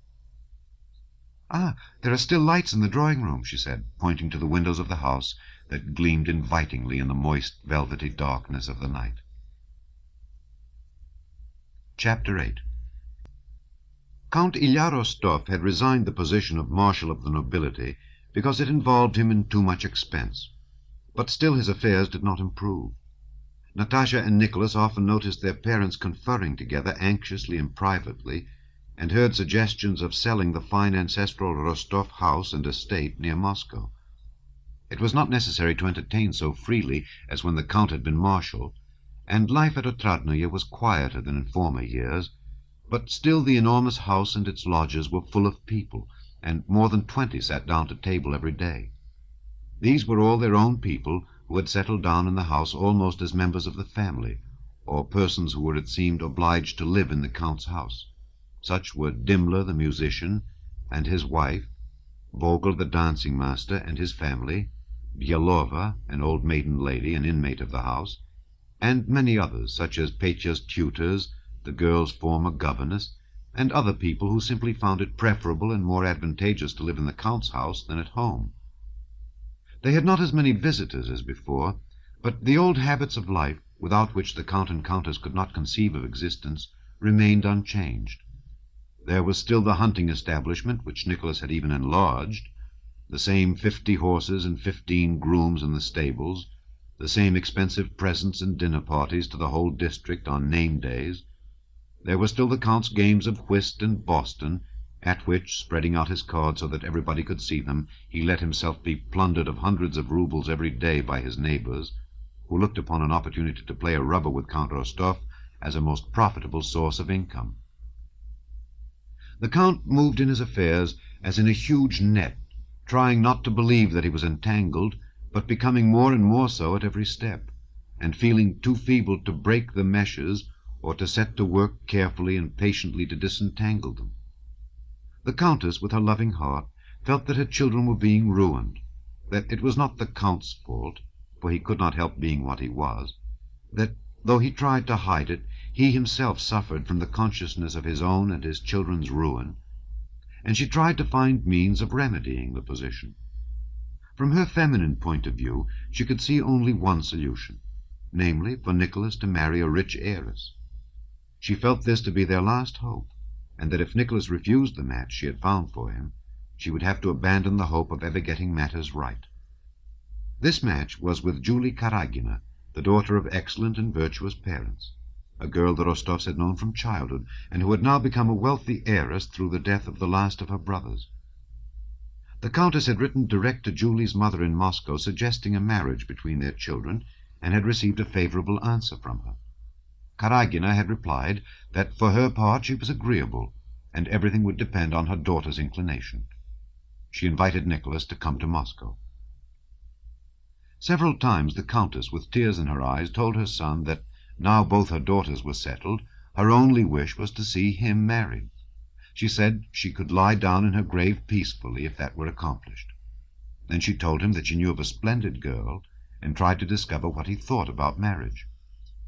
At other times she praised Julie to him, and advised him to go to Moscow during the holidays to amuse himself. Nicholas guessed what his mother's remarks were leading to, and during one of these conversations induced her to speak quite frankly. She told him that her only hope of getting their affairs disentangled now lay in his marrying Julie Karagina. "But, Mamma, suppose I loved a girl who has no fortune. Would you expect me to sacrifice my feelings and my honor for the sake of money?" he asked his mother, not realizing the cruelty of his question, and only wishing to show his noble-mindedness. "No, you've not understood me," said his mother, not knowing how to justify herself. "You've not understood me, Nikolenka. It is your happiness I wish for," she added, feeling that she was telling an untruth and was becoming entangled. She began to cry. "Oh, Mamma, don't cry. Only tell me that you wish it, and you know I will give my life, anything, to put you at ease," said Nicholas. "I would sacrifice anything for you, even my feelings." But the Countess did not want the question put like that. She did not want a sacrifice from her son. She herself wished to make a sacrifice for him. "No, you've not understood me. Don't let us talk about it," she replied, wiping away her tears. Maybe I do love a poor girl, said Nicholas to himself. Am I to sacrifice my feelings and my honor for money? I wonder how Mamma could speak so to me. Because Sonia is poor, I must not love her, he thought, must not respond to her faithful, devoted love. Yet I should certainly be happier with her than with some doll like Julie. I can always sacrifice my feelings for my family's welfare, he said to himself, but I can't coerce my feelings. If I love Sonia, that feeling is for me stronger and higher than all else. Nicholas did not go to Moscow, and the Countess did not renew the conversation with him about marriage. She saw with sorrow, and sometimes with exasperation, symptoms of a growing attachment between her son and the portionless Sonia. Though she blamed herself for it, she could not refrain from grumbling at and worrying Sonia, often pulling her up without reason, addressing her stiffly as "my dear," and using the formal "you" instead of the intimate "thou" in speaking to her. The kind-hearted Countess was the more vexed with Sonia because that poor dark-eyed niece of hers was so meek, so kind, so devotedly grateful to her benefactors, and so faithfully, unchangingly, and unselfishly in love with Nicholas, that there were no grounds for finding fault with her. Nicholas was spending the last of his leave at home. A fourth letter had come from Prince Andrew from Rome, in which he wrote that he would have been on his way back to Russia long ago had not his wound unexpectedly reopened in the warm climate, which obliged him to defer his return till the beginning of the new year. Natasha was still as much in love with her betrothed, found the same comfort in that love, and was still as ready to throw herself into all the pleasures of life as before. But at the end of the 4th month of their separation, she began to have fits of depression which she could not master. She felt sorry for herself, sorry that she was being wasted all this time and of no use to anyone, while she felt herself so capable of loving and being loved. Things were not cheerful in the Rostovs' home. Chapter 9. Christmas came, and except for the ceremonial mass, the solemn and wearisome Christmas congratulations from neighbors and servants, and the new dresses everyone put on, there were no special festivities, though the calm frost of 20 degrees Réaumur, the dazzling sunshine by day, and the starlight of the winter nights seemed to call for some special celebration of the season. Note: 20 degrees Réaumur is 13 degrees below 0 Fahrenheit. On the 3rd day of Christmas week, after the midday dinner, all the inmates of the house dispersed to various rooms. It was the dullest time of the day. Nicholas, who had been visiting some neighbors that morning, was asleep on the sitting-room sofa. The old Count was resting in his study. Sonia sat in the drawing-room at the round table, copying a design for embroidery. The Countess was playing Patience. Nastasia Ivanovna, the buffoon, sat with a sad face at the window with 2 old ladies. Natasha came into the room, went up to Sonia, glanced at what she was doing, and then went up to her mother and stood without speaking. "Why are you wandering about like an outcast?" asked her mother. "What do you want?" "Him. I want him. Now, this minute. I want him," said Natasha, with glittering eyes and no sign of a smile. The Countess lifted her head and looked attentively at her daughter. "Don't look at me, Mamma. Don't look. I shall cry directly." "Sit down with me a little," said the Countess. "Mamma, I want him. Why should I be wasted like this, Mamma?" Her voice broke, tears gushed from her eyes, and she turned quickly to hide them and left the room. She passed into the sitting-room, stood there thinking a while, and then went into the maid's room. There an old maidservant was grumbling at a young girl who stood panting, having just run in through the cold from the serfs' quarters. "Stop playing. There's a time for everything," said the old woman. "Let her alone, Kondratyevna," said Natasha. "Go, Mavrushka, go." Having released Mavrushka, Natasha crossed the dancing-hall and went to the vestibule. There an old footman and 2 young ones were playing cards. They broke off and rose as she entered. "Oh, what can I do with them?" thought Natasha. "Oh, Nikita, please go—" Where can I send him? "Yes, go to the yard and fetch a fowl, please, a cock, And you, Misha, bring me some oats." "Just a few oats," said Misha, cheerfully and readily. Go quickly," the old man urged him. "And you, Theodore, get me a piece of chalk." Note: feeding a fowl with grain arranged on the floor is a way of telling fortunes at Christmas time. On her way past the butler's pantry, she told them to set a samovar, though it was not at all the time for tea. Foka, the butler, was the most ill-tempered person in the house. Natasha liked to test her power over him. He distrusted the order, and asked whether the samovar was really wanted. "Oh dear, what a young lady," said Foka, pretending to frown at Natasha. No one in the house sent people about or gave them as much trouble as Natasha did. She could not see people unconcernedly, but had to send them on some errand. She seemed to be trying whether any of them would get angry or sulky with her. But the serfs fulfilled no one's orders so readily as they did hers. "What can I do? Where can I go?" thought she as she went slowly along the passage. "Nastasia Ivanovna, what sort of children shall I have?" she asked the buffoon, who was coming toward her in a woman's jacket. "Why, fleas, crickets, grasshoppers," answered the buffoon. "Oh, Lord, it's always the same. Oh, where am I to go? What am I to do with myself?"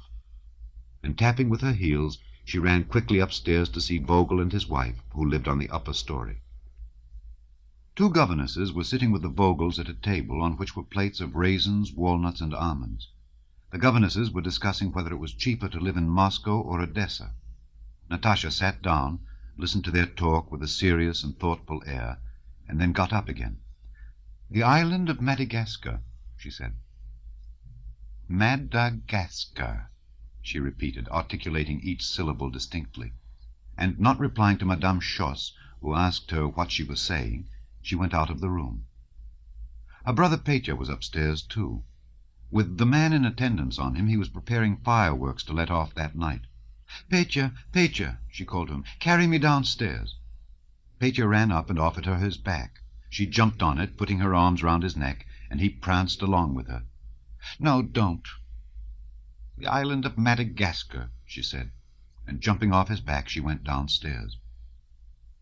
Having, as it were, reviewed her kingdom, tested her power, and made sure that everyone was submissive, but that all the same it was dull, Natasha betook herself to the ballroom, picked up her guitar, sat down in a dark corner behind a bookcase, and began to run her fingers over the strings in the bass, picking out a passage she recalled from an opera she had heard in Petersburg with Prince Andrew. What she drew from the guitar would have had no meaning for other listeners, but in her imagination a whole series of reminiscences arose from those sounds. She sat behind the bookcase, with her eyes fixed on a streak of light escaping from the pantry door, and listened to herself and pondered. She was in a mood for brooding on the past. Sonia passed to the pantry with a glass in her hand. Natasha glanced at her and at the crack in the pantry door, and it seemed to her that she remembered the light falling through that crack once before, and Sonia passing with a glass in her hand. Yes, it was exactly the same, thought Natasha.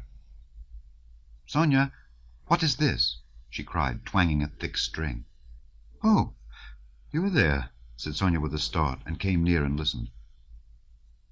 "I don't know. A storm?" she ventured timidly, afraid of being wrong. There, that's just how she started, and just how she came up smiling timidly when all this happened before, thought Natasha. And in just the same way I thought there was something lacking in her. "No, it's the chorus from the water carrier. Listen." And Natasha sang the air of the chorus so that Sonia should catch it. "Where are you going?" she asked. "To change the water in this glass. I'm just finishing the design." "You always find something to do, but I can't," said Natasha. "And where's Nicholas?" "Asleep, I think." "Sonia, go and wake him," said Natasha. "Tell him I want him to come and sing." She sat a while, wondering what the meaning of it all having happened before could be, and without solving this problem, or at all regretting not having done so, she again passed in fancy to the time when she was with him, and he was looking at her with a lover's eyes. Oh, if only he would come quicker! I'm so afraid it will never be. And worst of all, I'm growing old. That's the thing. There won't then be in me what there is now. But perhaps he'll come today. Will come immediately. Perhaps he has come and is sitting in the drawing-room. Perhaps he came yesterday and I've forgotten it." She rose, put down the guitar, and went to the drawing-room. All the domestic circle, tutors, governesses, and guests, were already at the tea-table. The servants stood round the table, but Prince Andrew was not there, and life was going on as before. "Ah, here she is," said the old Count when he saw Natasha enter. "Well, sit down by me." But Natasha stayed by her mother and glanced round as if looking for something. "Mamma," she muttered, "give him to me. Give him, Mamma, quickly, quickly." And she again had difficulty in repressing her sobs. She sat down at the table and listened to the conversation between the elders and Nicholas, who had also come to the table. My God, the same faces, the same talk, Papa holding his cup and blowing in the same way, thought Natasha, feeling with horror a sense of repulsion rising up in her for the whole household, because they were always the same. After tea, Nicholas, Sonia, and Natasha went to the sitting-room, to their favourite corner, where their most intimate talks always began. Chapter 10. "Does it ever happen to you," said Natasha to her brother when they settled down in the sitting-room, "does it ever happen to you to feel as if there were nothing more to come, nothing, that everything good is past, and to feel not exactly dull, but sad?" "I should think so," he replied. "I felt like that when everything was all right and everyone was cheerful.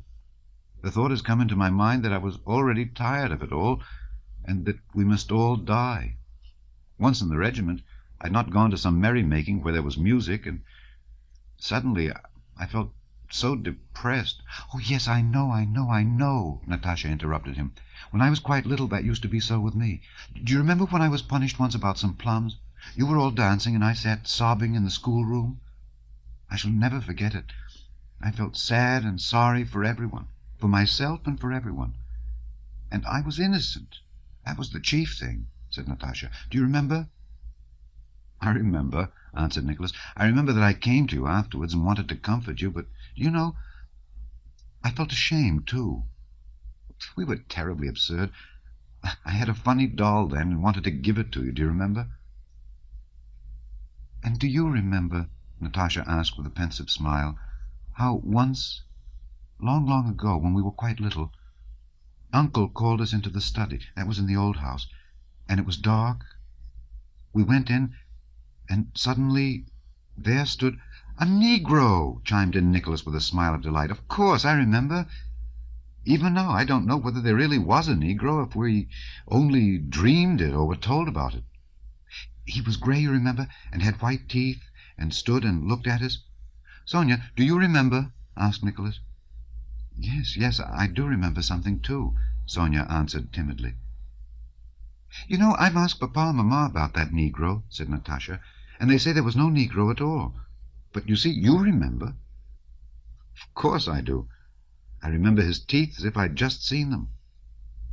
"How strange it is. It's as if it were a dream. I like that." "And do you remember how we rolled hard-boiled eggs in the ballroom, and suddenly 2 old women began spinning round on the carpet? Was that real or not? Do you remember what fun it was?" "Yes. And you remember how Papa in his blue overcoat fired a gun in the porch?"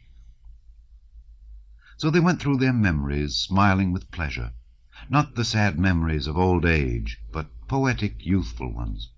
Those impressions of one's most distant past in which dreams and realities blend. And they laughed with quiet enjoyment. Sonia, as always, did not quite keep pace with them, though they shared the same reminiscences. Much that they remembered had slipped from her mind, and what she recalled did not arouse the same poetic feeling as they experienced. She simply enjoyed their pleasure and tried to fit in with it. She only really took part when they recalled Sonia's first arrival. She told them how afraid she had been of Nicholas because he had on a corded jacket, and her nurse had told her that she too would be sewn up with cords. "And I remember their telling me that you'd been born under a cabbage," said Natasha. "And I remember that I dared not disbelieve it then, but knew that it was not true, and I felt so uncomfortable." While they were talking, a maid thrust her head in at the other door of the sitting-room. "They've brought the cock, miss," she said in a whisper. "It isn't wanted, Polya. Tell them to take it away," replied Natasha. In the middle of their talk in the sitting-room, Dimmler came in and went up to the harp that stood there in a corner. He took off its cloth covering, and the harp gave out a jarring sound. "Mr. Dimmler, please play my favourite nocturne by Field," came the old Countess's voice from the drawing-room. Dimmler struck a chord, and, turning to Natasha, Nicholas, and Sonia, remarked, "How quiet you young people are." "Yes, we're philosophizing," said Natasha, glancing round for a moment and then continuing the conversation. They were now discussing dreams. Dimmler began to play. Natasha went on tiptoe noiselessly to the table, took up a candle, carried it out, and returned, seating herself quietly in her former place. It was dark in the room, especially where they were sitting on the sofa, but through the big windows the silvery light of the full moon fell on the floor. Dimmler had finished the piece, but still sat softly running his fingers over the strings, evidently uncertain whether to stop or to play something else. "Do you know," said Natasha in a whisper, moving closer to Nicholas and Sonia, "that when one goes on and on recalling memories, one at last begins to remember what happened before one was in the world?" "That is metempsychosis," said Sonia, who had always learned well and remembered everything. "The Egyptians believed that our souls have lived in animals and will go back into animals again." "No, I don't believe we ever were in animals," said Natasha, still in a whisper, though the music had ceased. "But I'm certain that we were angels somewhere there, and have been here, and that is why we remember." "May I join you?" said Dimmler, who had come up quietly, and he sat down by them. "If we've been angels, why have we fallen lower?" said Nicholas. "No, that can't be." "Not lower? Who said we were lower? How do I know what I was before?" Natasha rejoined with conviction. "The soul is immortal. Well, then, if I shall always live, I must have lived before, lived for a whole eternity." "Yes, but it is hard for us to imagine eternity," remarked Dimmler, who had joined the young folk with a mildly condescending smile, but now spoke as quietly and seriously as they. "Why is it hard to imagine eternity?" said Natasha. "It is now today, and it will be tomorrow, and always. And there was yesterday, and the day before." "Natasha, now it's your turn. Sing me something," they heard the Countess say. "Why are you sitting there like conspirators?" "Mamma, I don't at all want to," replied Natasha, but all the same she rose. None of them, not even the middle-aged Dimmler, wanted to break off their conversation and quit that corner in the sitting-room. But Natasha got up, and Nicholas sat down at the clavichord.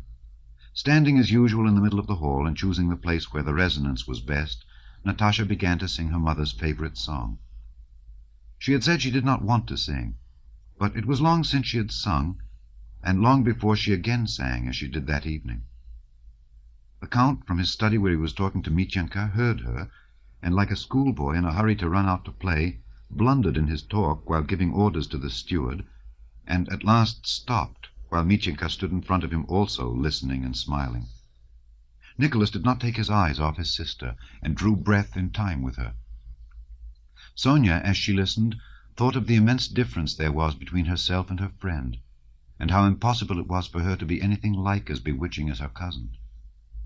The old Countess sat with a blissful yet sad smile, and with tears in her eyes, occasionally shaking her head. She thought of Natasha, and of her own youth, and of how there was something unnatural and dreadful in this impending marriage of Natasha and Prince Andrew. Dimmler, who had seated himself beside the Countess, listened with closed eyes. "Ah, Countess," he said at last, "that's a European talent. She has nothing to learn. What softness, tenderness, and strength!" "Oh, how afraid I am for her, how afraid I am," said the Countess, not realizing to whom she was speaking. Her maternal instinct told her that Natasha had too much of something, and that because of this she would not be happy. Before Natasha had finished singing, 14-year-old Petya rushed in delightedly to say that some mummers had arrived. Natasha stopped abruptly. "Idiot!" she screamed at her brother, and running to a chair, threw herself on it, sobbing so violently that she could not stop for a long time. "It's nothing, Mamma, really it's nothing. Only Petya startled me," she said, trying to smile. But her tears still flowed, and sobs still choked her. The mummers, some of the house serfs, dressed up as bears, Turks, innkeepers, and ladies, frightening and funny, bringing in with them the cold from outside and a feeling of gaiety, crowded at first timidly into the anteroom, then hiding behind one another they pushed into the ballroom, where shyly at first, and then more and more merrily and heartily, they started singing, dancing, and playing Christmas games. The Countess, when she had identified them and laughed at their costumes, went into the drawing-room. The Count sat in the ballroom, smiling radiantly and applauding the players. The young people had disappeared. Half an hour later there appeared among the other mummers in the ballroom an old lady in a hooped skirt. This was Nicholas. A Turkish girl was Petya, a clown was Dimmler, an hussar was Natasha, and a Circassian was Sonia, with burnt cork moustache and eyebrows. After the condescending surprise, non-recognition, and praise from those who were not themselves dressed up, the young people decided that their costumes were so good that they ought to be shown elsewhere. Nicholas, who, as the roads were in splendid condition, wanted to take them all for a drive in his troika, proposed to take with them about a dozen of the serf mummers and to drive to Uncle's. "No, why disturb the old fellow?" said the Countess. "Besides, you wouldn't have room to turn round there. If you must go to the Milyukovs." Milyukova was a widow who, with her family and their tutors and governesses, lived 3 miles from the Rostovs. "That's right, my dear," chimed in the old Count, thoroughly aroused. "I'll dress up at once and go with them. I'll make Pashette open her eyes." But the Countess would not agree to his going. He had had a bad leg all these last days. It was decided that the Count must not go, but that if Louisa Ivanovna, Madame Schoss, would go with them, the young ladies might go to the Milyukovs. Sonia, generally so timid and shy, more urgently than anyone begging Louisa Ivanovna not to refuse. Sonia's costume was the best of all. Her moustache and eyebrows were extraordinarily becoming. Everyone told her she looked very handsome, and she was in a spirited and energetic mood unusual with her. Some inner voice told her that now or never her fate would be decided, and in her male attire she seemed quite a different person. Louisa Ivanovna consented to go, and in half an hour 4 troika sleighs with large and small bells, their runners squeaking and whistling over the frozen snow, drove up to the porch. Natasha was foremost in setting a merry holiday tone, which, passing from one to another, grew stronger and stronger, and reached its climax when they all came out into the frost and got into the sleighs, talking, calling to one another, laughing and shouting. 2 of the troikas were the usual household sleighs. The 3rd was the old Count's, with a trotter from the Orloff stud as shaft horse. The 4th was Nicholas's own, with the short, shaggy, black shaft horse. Nicholas, in his old lady's dress, over which he had belted his hussar overcoat, stood in the middle of the sleigh, reins in hand. It was so light that he could see the moonlight reflected from the metal harness discs, and from the eyes of the horses, who looked round in alarm at the noisy party under the shadow of the porch roof. Natasha, Sonia, Madame Schoss, and 2 maids got into Nicholas's sleigh. Dimmler, his wife, and Petya into the old Count's, and the rest of the mummers seated themselves in the other 2 sleighs. "You go ahead, Zahar," shouted Nicholas to his father's coachman, wishing for a chance to race past him. The old Count's troika, with Dimmler and his party, started forward, squeaking on its runners as though freezing to the snow, its deep-toned bell clanging. The side horses, pressing against the shafts of the middle horse, sank in the snow, which was dry and glittered like sugar, and threw it up. Nicholas set off, following the first sleigh. Behind him the others moved noisily, their runners squeaking. At first they drove at a steady trot along the narrow road. While they drove past the garden, the shadows of the bare trees often fell across the road and hid the brilliant moonlight. But as soon as they were past the fence, the snowy plain, bathed in moonlight and motionless, spread out before them, glittering like diamonds and dappled with bluish shadows. Bang, bang, went the first sleigh over a cradle hole in the snow of the road, and each of the other sleighs jolted in the same way, and rudely breaking the frost-bound stillness, the troikas began to speed along the road, one after the other. "A hare's track! A lot of tracks!" rang out Natasha's voice through the frost-bound air. "How light it is, Nicholas!" came Sonia's voice. Nicholas glanced round at Sonia and bent down to see her face closer. Quite a new, sweet face, with black eyebrows and moustaches, peeped up at him from her sable furs, so close and yet so distant in the moonlight. "That used to be Sonia," thought he, and looked at her closer and smiled. "What is it, Nicholas?" "Nothing," said he, and turned again to the horses. When they came out onto the beaten high road, polished by sleigh runners and cut up by rough-shod hoofs, the marks of which were visible in the moonlight, the horses began to tug at the reins of their own accord and increased their pace. The near side horse, arching his head and breaking into a short canter, tugged at his traces. The shaft horse swayed from side to side, moving his ears as if asking, "Isn't it time to begin now?" In front, already far ahead, the deep bell of the sleigh ringing farther and farther off, the black horses driven by Zakhar could be clearly seen against the white snow. From that sleigh one could hear the shouts, laughter, and voices of the mummers. "Gee up, my darlings!" shouted Nicholas, pulling the reins to one side and flourishing the whip. It was only by the keener wind that met them, and the jerks given by the side horses who pulled harder, ever increasing their gallop, that one noticed how fast the troika was flying. Nicholas looked back. With screams, squeals, and waving of whips that caused even the shaft horses to gallop, the other sleighs followed. The shaft horse swung steadily beneath the bow over his head, with no thought of slackening pace, and ready to put on speed when required. Nicholas overtook the first sleigh. They were driving downhill and coming out upon a broad trodden track across a meadow near a river. "Where are we?" thought he. "It's the Kosoi meadow, I suppose. But no, this is something new I've never seen before. This isn't the Kosoi meadow nor the Dyomkin hill, and heaven only knows what it is. It's something new and enchanted. Well, whatever it may be." And shouting to his horses, he began to pass the first sleigh. Zakhar held back his horses and turned his face, which was already covered with hoarfrost, to his eyebrows. Nicholas gave the horses the rein, and Zakhar, stretching out his arms, clucked his tongue and let his horses go. "Now look out, master!" he cried. Faster still the two troikas flew side by side, and faster moved the feet of the galloping side horses. Nicholas began to draw ahead. Zakhar, while still keeping his arms extended, raised one hand with the reins. "No, you won't, master!" he shouted. Nicholas put all his horses to a gallop and passed Zakhar. The horses showered the fine dry snow on the faces of those in the sleigh. Beside them sounded quick ringing bells, and they caught confused glimpses of swiftly moving legs and the shadows of the troika they were passing. The whistling sound of the runners on the snow and the voices of girls shrieking were heard from different sides. Again checking his horses, Nicholas looked around him. They were still surrounded by the magic plain, bathed in moonlight and spangled with stars. "Zakhar is shouting that I should turn to the left, but why to the left?" thought Nicholas. "Are we getting to the Milyukovs? Is this Milyukovka? Heaven only knows where we're going, and heaven knows what is happening to us, but it is very strange and pleasant, whatever it is." And he looked round in the sleigh.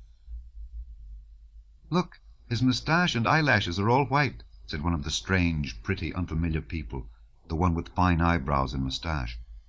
"I think this used to be Natasha," thought Nicholas, "and that was Madame Schoss, but perhaps it's not. And this Circassian with the moustache, I don't know, but I love her.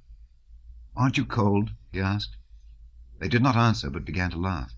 Dimmler, from the sleigh behind, shouted something, probably something funny, but they could not make out what he said. "Yes, yes," some voices answered, laughing. But here was a fairy forest, with black moving shadows, and a glitter of diamond, and a flight of marble steps, and the silver roofs of fairy buildings, and the shrill yells of some animals.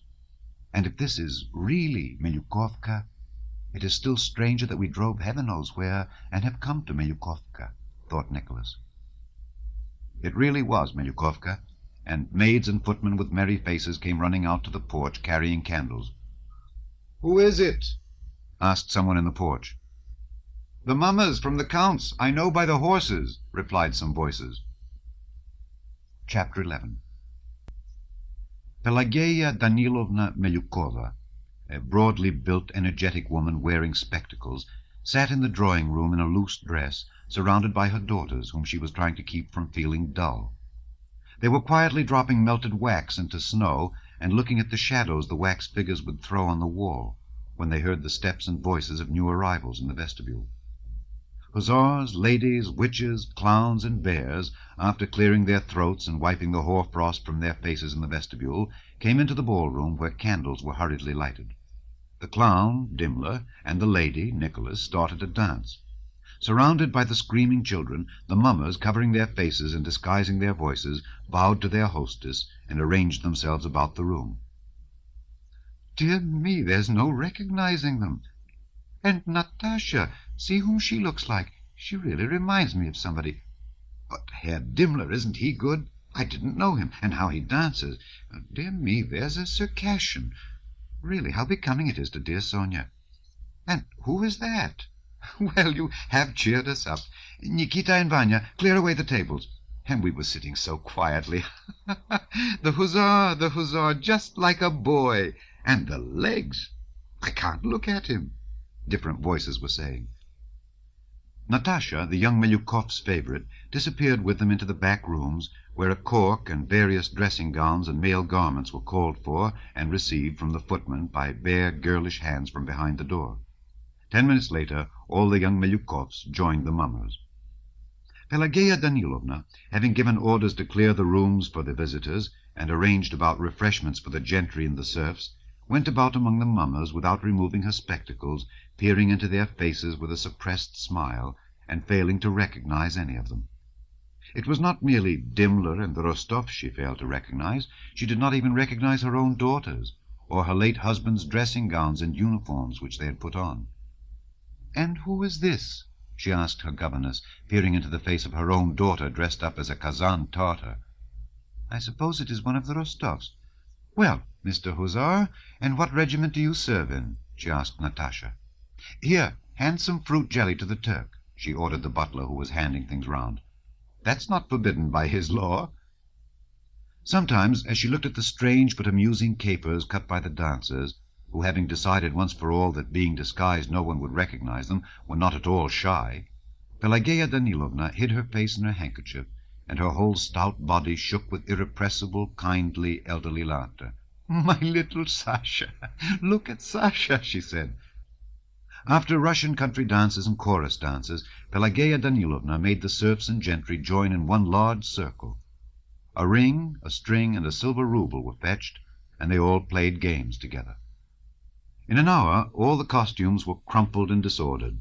The corked eyebrows and moustaches were smeared over the perspiring, flushed, and merry faces. Pelageya Danilovna began to recognize the mummers, admired their cleverly contrived costumes, and particularly how they suited the young ladies, and she thanked them all for having entertained her so well. The visitors were invited to supper in the drawing-room, and the serfs had something served to them in the ballroom. "Now, to tell one's fortune in the empty bath-house is frightening," said an old maid who lived with the Melyukovs during supper. "Why?" said the eldest Melyukov girl. "You wouldn't go. It takes courage." "I'll go," said Sonia. "Tell what happened to the young lady," said the second Melyukov girl. "Well," began the old maid, "a young lady once went out, took a cock, laid the table for two, all properly, and sat down. After sitting a while, she suddenly hears someone coming. A sleigh drives up with harness bells. She hears him coming. He comes in just in the shape of a man, like an officer. Comes in and sits down to table with her." "Ooh, ooh!" screamed Natasha, rolling her eyes with horror. "Yes, and how did he speak?" "Yes, like a man. Everything quite all right, and he began persuading her. And she should have kept him talking till cock-crow, but she got frightened, just got frightened, and hid her face in her hands. Then he caught her up. It was lucky the maids ran in just then." "Now, why frighten them?" said Pelageya Danilovna. "Mamma, you used to try your fate yourself," said her daughter. And how does one do it in a barn? Inquired Sonia. Well, say you went to the barn now and listened. It depends on what you hear. Hammering and knocking, that's bad. But a sound of shifting grain is good, and one sometimes hears that, too. Mamma, tell us what happened to you in the barn. Pelageya Danilovna smiled. Oh, I've forgotten, she replied, but none of you would go.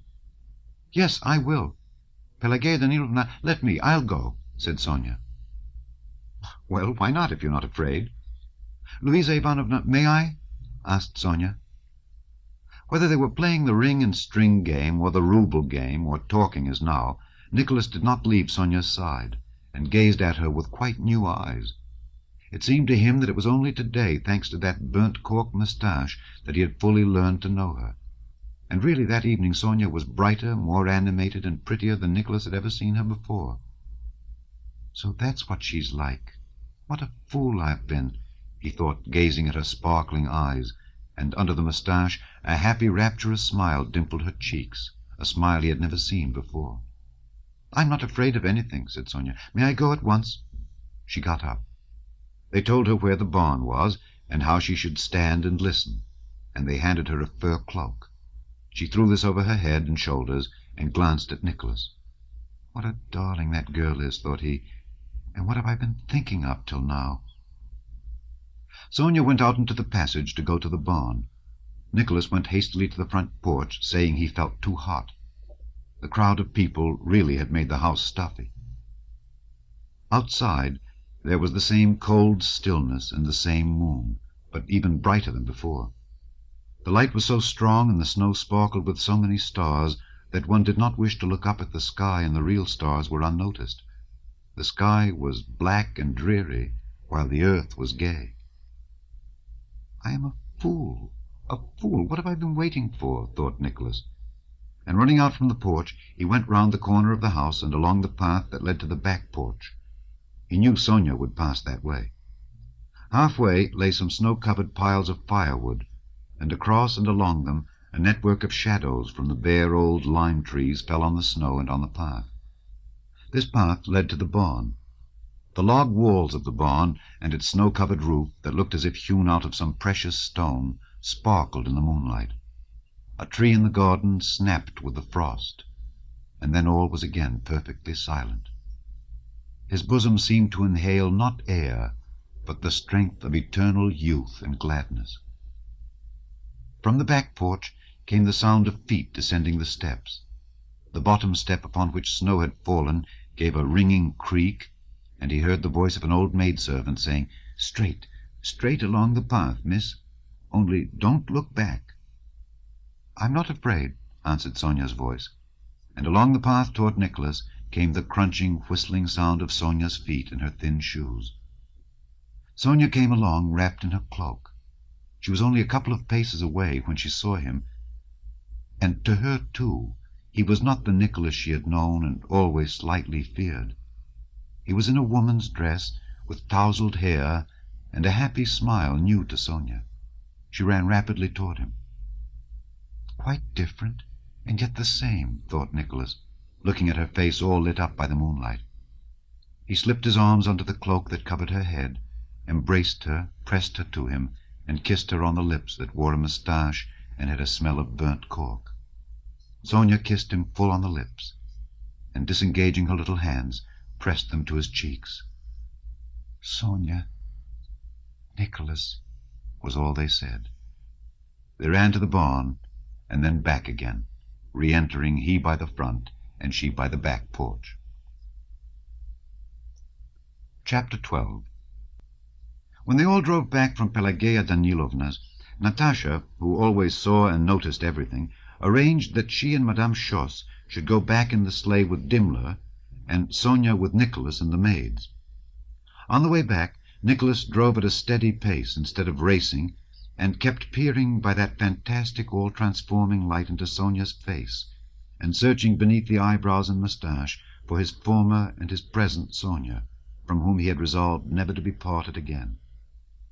He looked, and recognizing in her both the old and the new Sonia, and being reminded by the smell of burnt cork of the sensation of her kiss, inhaled the frosty air with a full breast, and looking at the ground flying beneath him and at the sparkling sky, felt himself again in fairyland. "Sonia, is it well with thee?" he asked from time to time.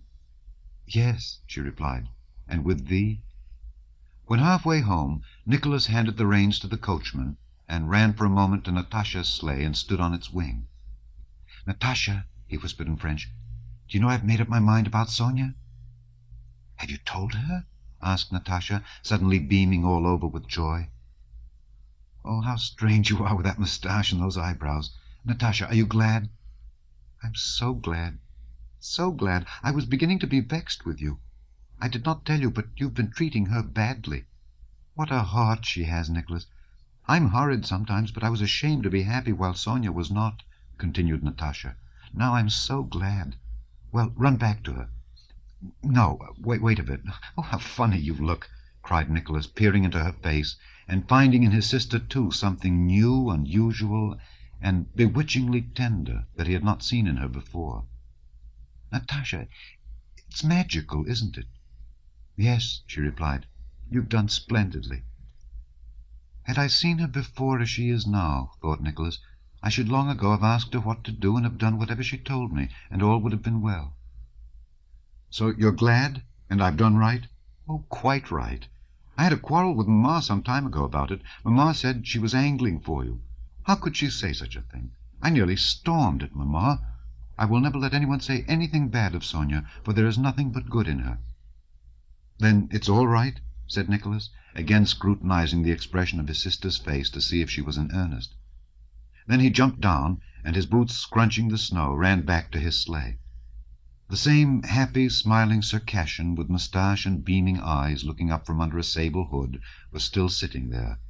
And that Circassian was Sonia, and that Sonia was certainly his future happy and loving wife. When they reached home and had told their mother how they had spent the evening at the Milyukovs', the girls went to their bedroom. When they had undressed, but without washing off the cork moustaches, they sat a long time talking of their happiness. They talked of how they would live when they were married, how their husbands would be friends, and how happy they would be. On Natasha's table stood 2 looking-glasses, which Dunyasha had prepared beforehand. "Only when will all that be? I'm afraid never. It would be too good," said Natasha, rising and going to the looking-glasses. "Sit down, Natasha. Perhaps you'll see him," said Sonia. Natasha lit the candles, one on each side of the looking-glasses, and sat down. "I see someone with a moustache," said Natasha, seeing her own face. "You mustn't laugh, miss," said Dunyasha. With Sonia's help and the maid's, Natasha got the glass she held into the right position opposite the other. Her face assumed a serious expression, and she sat silent. She sat a long time, looking at the receding line of candles reflected in the glasses, and expecting, from tales she had heard, to see a coffin, or him, Prince Andrew, in that last, dim, indistinctly outlined square. But ready as she was to take the smallest speck for the image of a man or of a coffin, she saw nothing. She began blinking rapidly, and moved away from the looking-glasses. "Why is it others see things and I don't?" she said. "You sit down now, Sonia. You absolutely must tonight. Do it for me. Today I feel so frightened." Sonia sat down before the glasses, got the right position, and began looking. "Now Miss Sonia is sure to see something," whispered Dunyasha, "while you do nothing but laugh." Sonia heard this, and Natasha's whisper, "I know she will. She saw something last year." For about 3 minutes all was silent. "Of course she will," whispered Natasha, but did not finish. Suddenly Sonia pushed away the glass she was holding and covered her eyes with her hand. "Oh, Natasha!" she cried. "Did you see? Did you? What was it?" exclaimed Natasha, holding up the looking-glass. Sonia had not seen anything. She was just wanting to blink and to get up when she heard Natasha say, "Of course she will." She did not wish to disappoint either Dunyasha or Natasha, but it was hard to sit still. She did not herself know how or why the exclamation escaped her when she covered her eyes. "You saw him?" urged Natasha, seizing her hand. "Yes. Wait a bit. I saw him." Sonia could not help saying, not yet knowing whom Natasha meant by him, Nicholas or Prince Andrew. But why shouldn't I say I saw something? Others do see. Besides, who can tell whether I saw anything or not? Flashed through Sonia's mind. Yes, I saw him, she said. How? Standing or lying? No, I saw... At first there was nothing. Then I saw him lying down. Andrew lying? Is he ill? Asked Natasha, her frightened eyes fixed on her friend. No, on the contrary. His face was cheerful, and he turned to me. And when saying this, she herself fancied she had really seen what she described. Well, and then, Sonia? After that, I could not make out what there was. Something blue and red. Sonia, when will he come back? When shall I see him? Oh, God, how afraid I am for him and for myself and about everything. Natasha began, and without replying to Sonia's words of comfort, she got into bed, and long after her candle was out, lay open-eyed and motionless, gazing at the moonlight through the frosty window panes. Chapter 13. Soon after the Christmas holidays, Nicholas told his mother of his love for Sonia and of his firm resolve to marry her. The Countess, who had long noticed what was going on between them, and was expecting this declaration, listened to him in silence, and then told her son that he might marry when he pleased, but that neither she nor his father would give their blessing to such a marriage. Nicholas, for the first time, felt that his mother was displeased with him, and that despite her love for him, she would not give way. Coldly, without looking at her son, she sent for her husband, and when he came, tried briefly and coldly to inform him of the facts in her son's presence, but, unable to restrain herself, she burst into tears of vexation and left the room. The old Count began irresolutely to admonish Nicholas and beg him to abandon his purpose. Nicholas replied that he could not go back on his word, and his father, sighing and evidently disconcerted, very soon became silent and went into the Countess.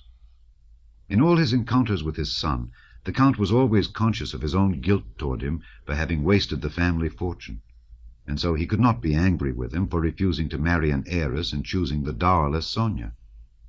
On this occasion, he was only more vividly conscious of the fact that if his affairs had not been in disorder, no better wife for Nicholas than Sonia could have been wished for, and that no one but himself, with his Mityenka and his uncomfortable habits, was to blame for the condition of the family finances. The father and mother did not speak of the matter to their son again. But a few days later, the Countess sent for Sonia, and with a cruelty neither of them expected, reproached her niece for trying to catch Nicholas, and for ingratitude. Sonia listened silently with downcast eyes to the Countess's cruel words, without understanding what was required of her. She was ready to sacrifice everything for her benefactors. Self-sacrifice was her most cherished idea. But in this case, she could not see what she ought to sacrifice, or for whom. She could not help loving the Countess and the whole Rostov family, but neither could she help loving Nicholas and knowing that his happiness depended on that love. She was silent and sad, and did not reply. Nicholas felt the situation to be intolerable, and went to have an explanation with his mother. He first implored her to forgive him and Sonia, and consent to their marriage. Then he threatened that if she molested Sonia, he would at once marry her secretly. The Countess, with a coldness her son had never seen in her before, replied that he was of age, that Prince Andrew was marrying without his father's consent, and he could do the same, but that she would never receive that intriguer as her daughter. Exploding at the word intriguer, Nicholas, raising his voice, told his mother he had never expected her to try to force him to sell his feelings, but if that was so, he would say for the last time. But he had no time to utter the decisive word which the expression of his face caused his mother to await with terror, and which would perhaps have forever remained a cruel memory to them both. He had not time to say it, for Natasha, with a pale and set face, entered the room from the door at which she had been listening. "Nicholas, you're talking nonsense. Be quiet, be quiet, be quiet, I tell you!" She almost screamed so as to drown his voice. "Mamma, darling, it's not at all so. My poor, sweet darling," she said to her mother, who, conscious that they had been on the brink of a rupture, gazed at her son with terror, but in the obstinacy and excitement of the conflict could not and would not give way. Nicholas, I'll explain to you. Go away. Listen, Mamma, darling, said Natasha. Her words were incoherent, but they attained the purpose at which she was aiming. The Countess, sobbing heavily, hid her face on her daughter's breast, while Nicholas rose, clutching his head, and left the room. Natasha set to work to effect a reconciliation, and so far succeeded that Nicholas received a promise from his mother that Sonia should not be troubled, while he, on his side, promised not to undertake anything without his parents' knowledge. Firmly resolved, after putting his affairs in order in the regiment, to retire from the army and return and marry Sonia, Nicholas, serious, sorrowful, and at variance with his parents, but, as it seemed to him, passionately in love, left at the beginning of January to rejoin his regiment. After Nicholas had gone, things in the Rostov household were more depressing than ever, and the Countess fell ill from mental agitation. Sonia was unhappy at the separation from Nicholas, and still more so on account of the hostile tone the Countess could not help adopting toward her. The Count was more perturbed than ever by the condition of his affairs, which called for some decisive action. Their town house and estate near Moscow had inevitably to be sold, and for this they had to go to Moscow. But the Countess's health obliged them to delay their departure from day to day. Natasha, who had borne the first period of separation from her betrothed lightly and even cheerfully, now grew more agitated and impatient every day. The thought that her best days, which she would have employed in loving him, were being vainly wasted, with no advantage to anyone, tormented her incessantly. His letters, for the most part, irritated her. It hurt her to think that while she lived only in the thought of him, he was living a real life, seeing new places and new people that interested him. The more interesting his letters were, the more vexed she felt.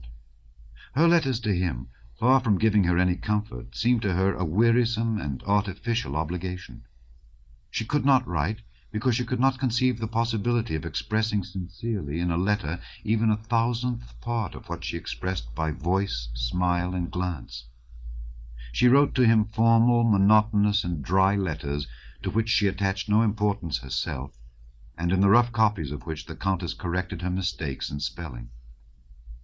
There was still no improvement in the Countess's health, but it was impossible to defer the journey to Moscow any longer. Natasha's trousseau had to be ordered, and the house sold. Moreover, Prince Andrew was expected in Moscow, where old Prince Bolkonsky was spending the winter, and Natasha felt sure he had already arrived. So the Countess remained in the country, and the Count, taking Sonia and Natasha with him, went to Moscow at the end of January.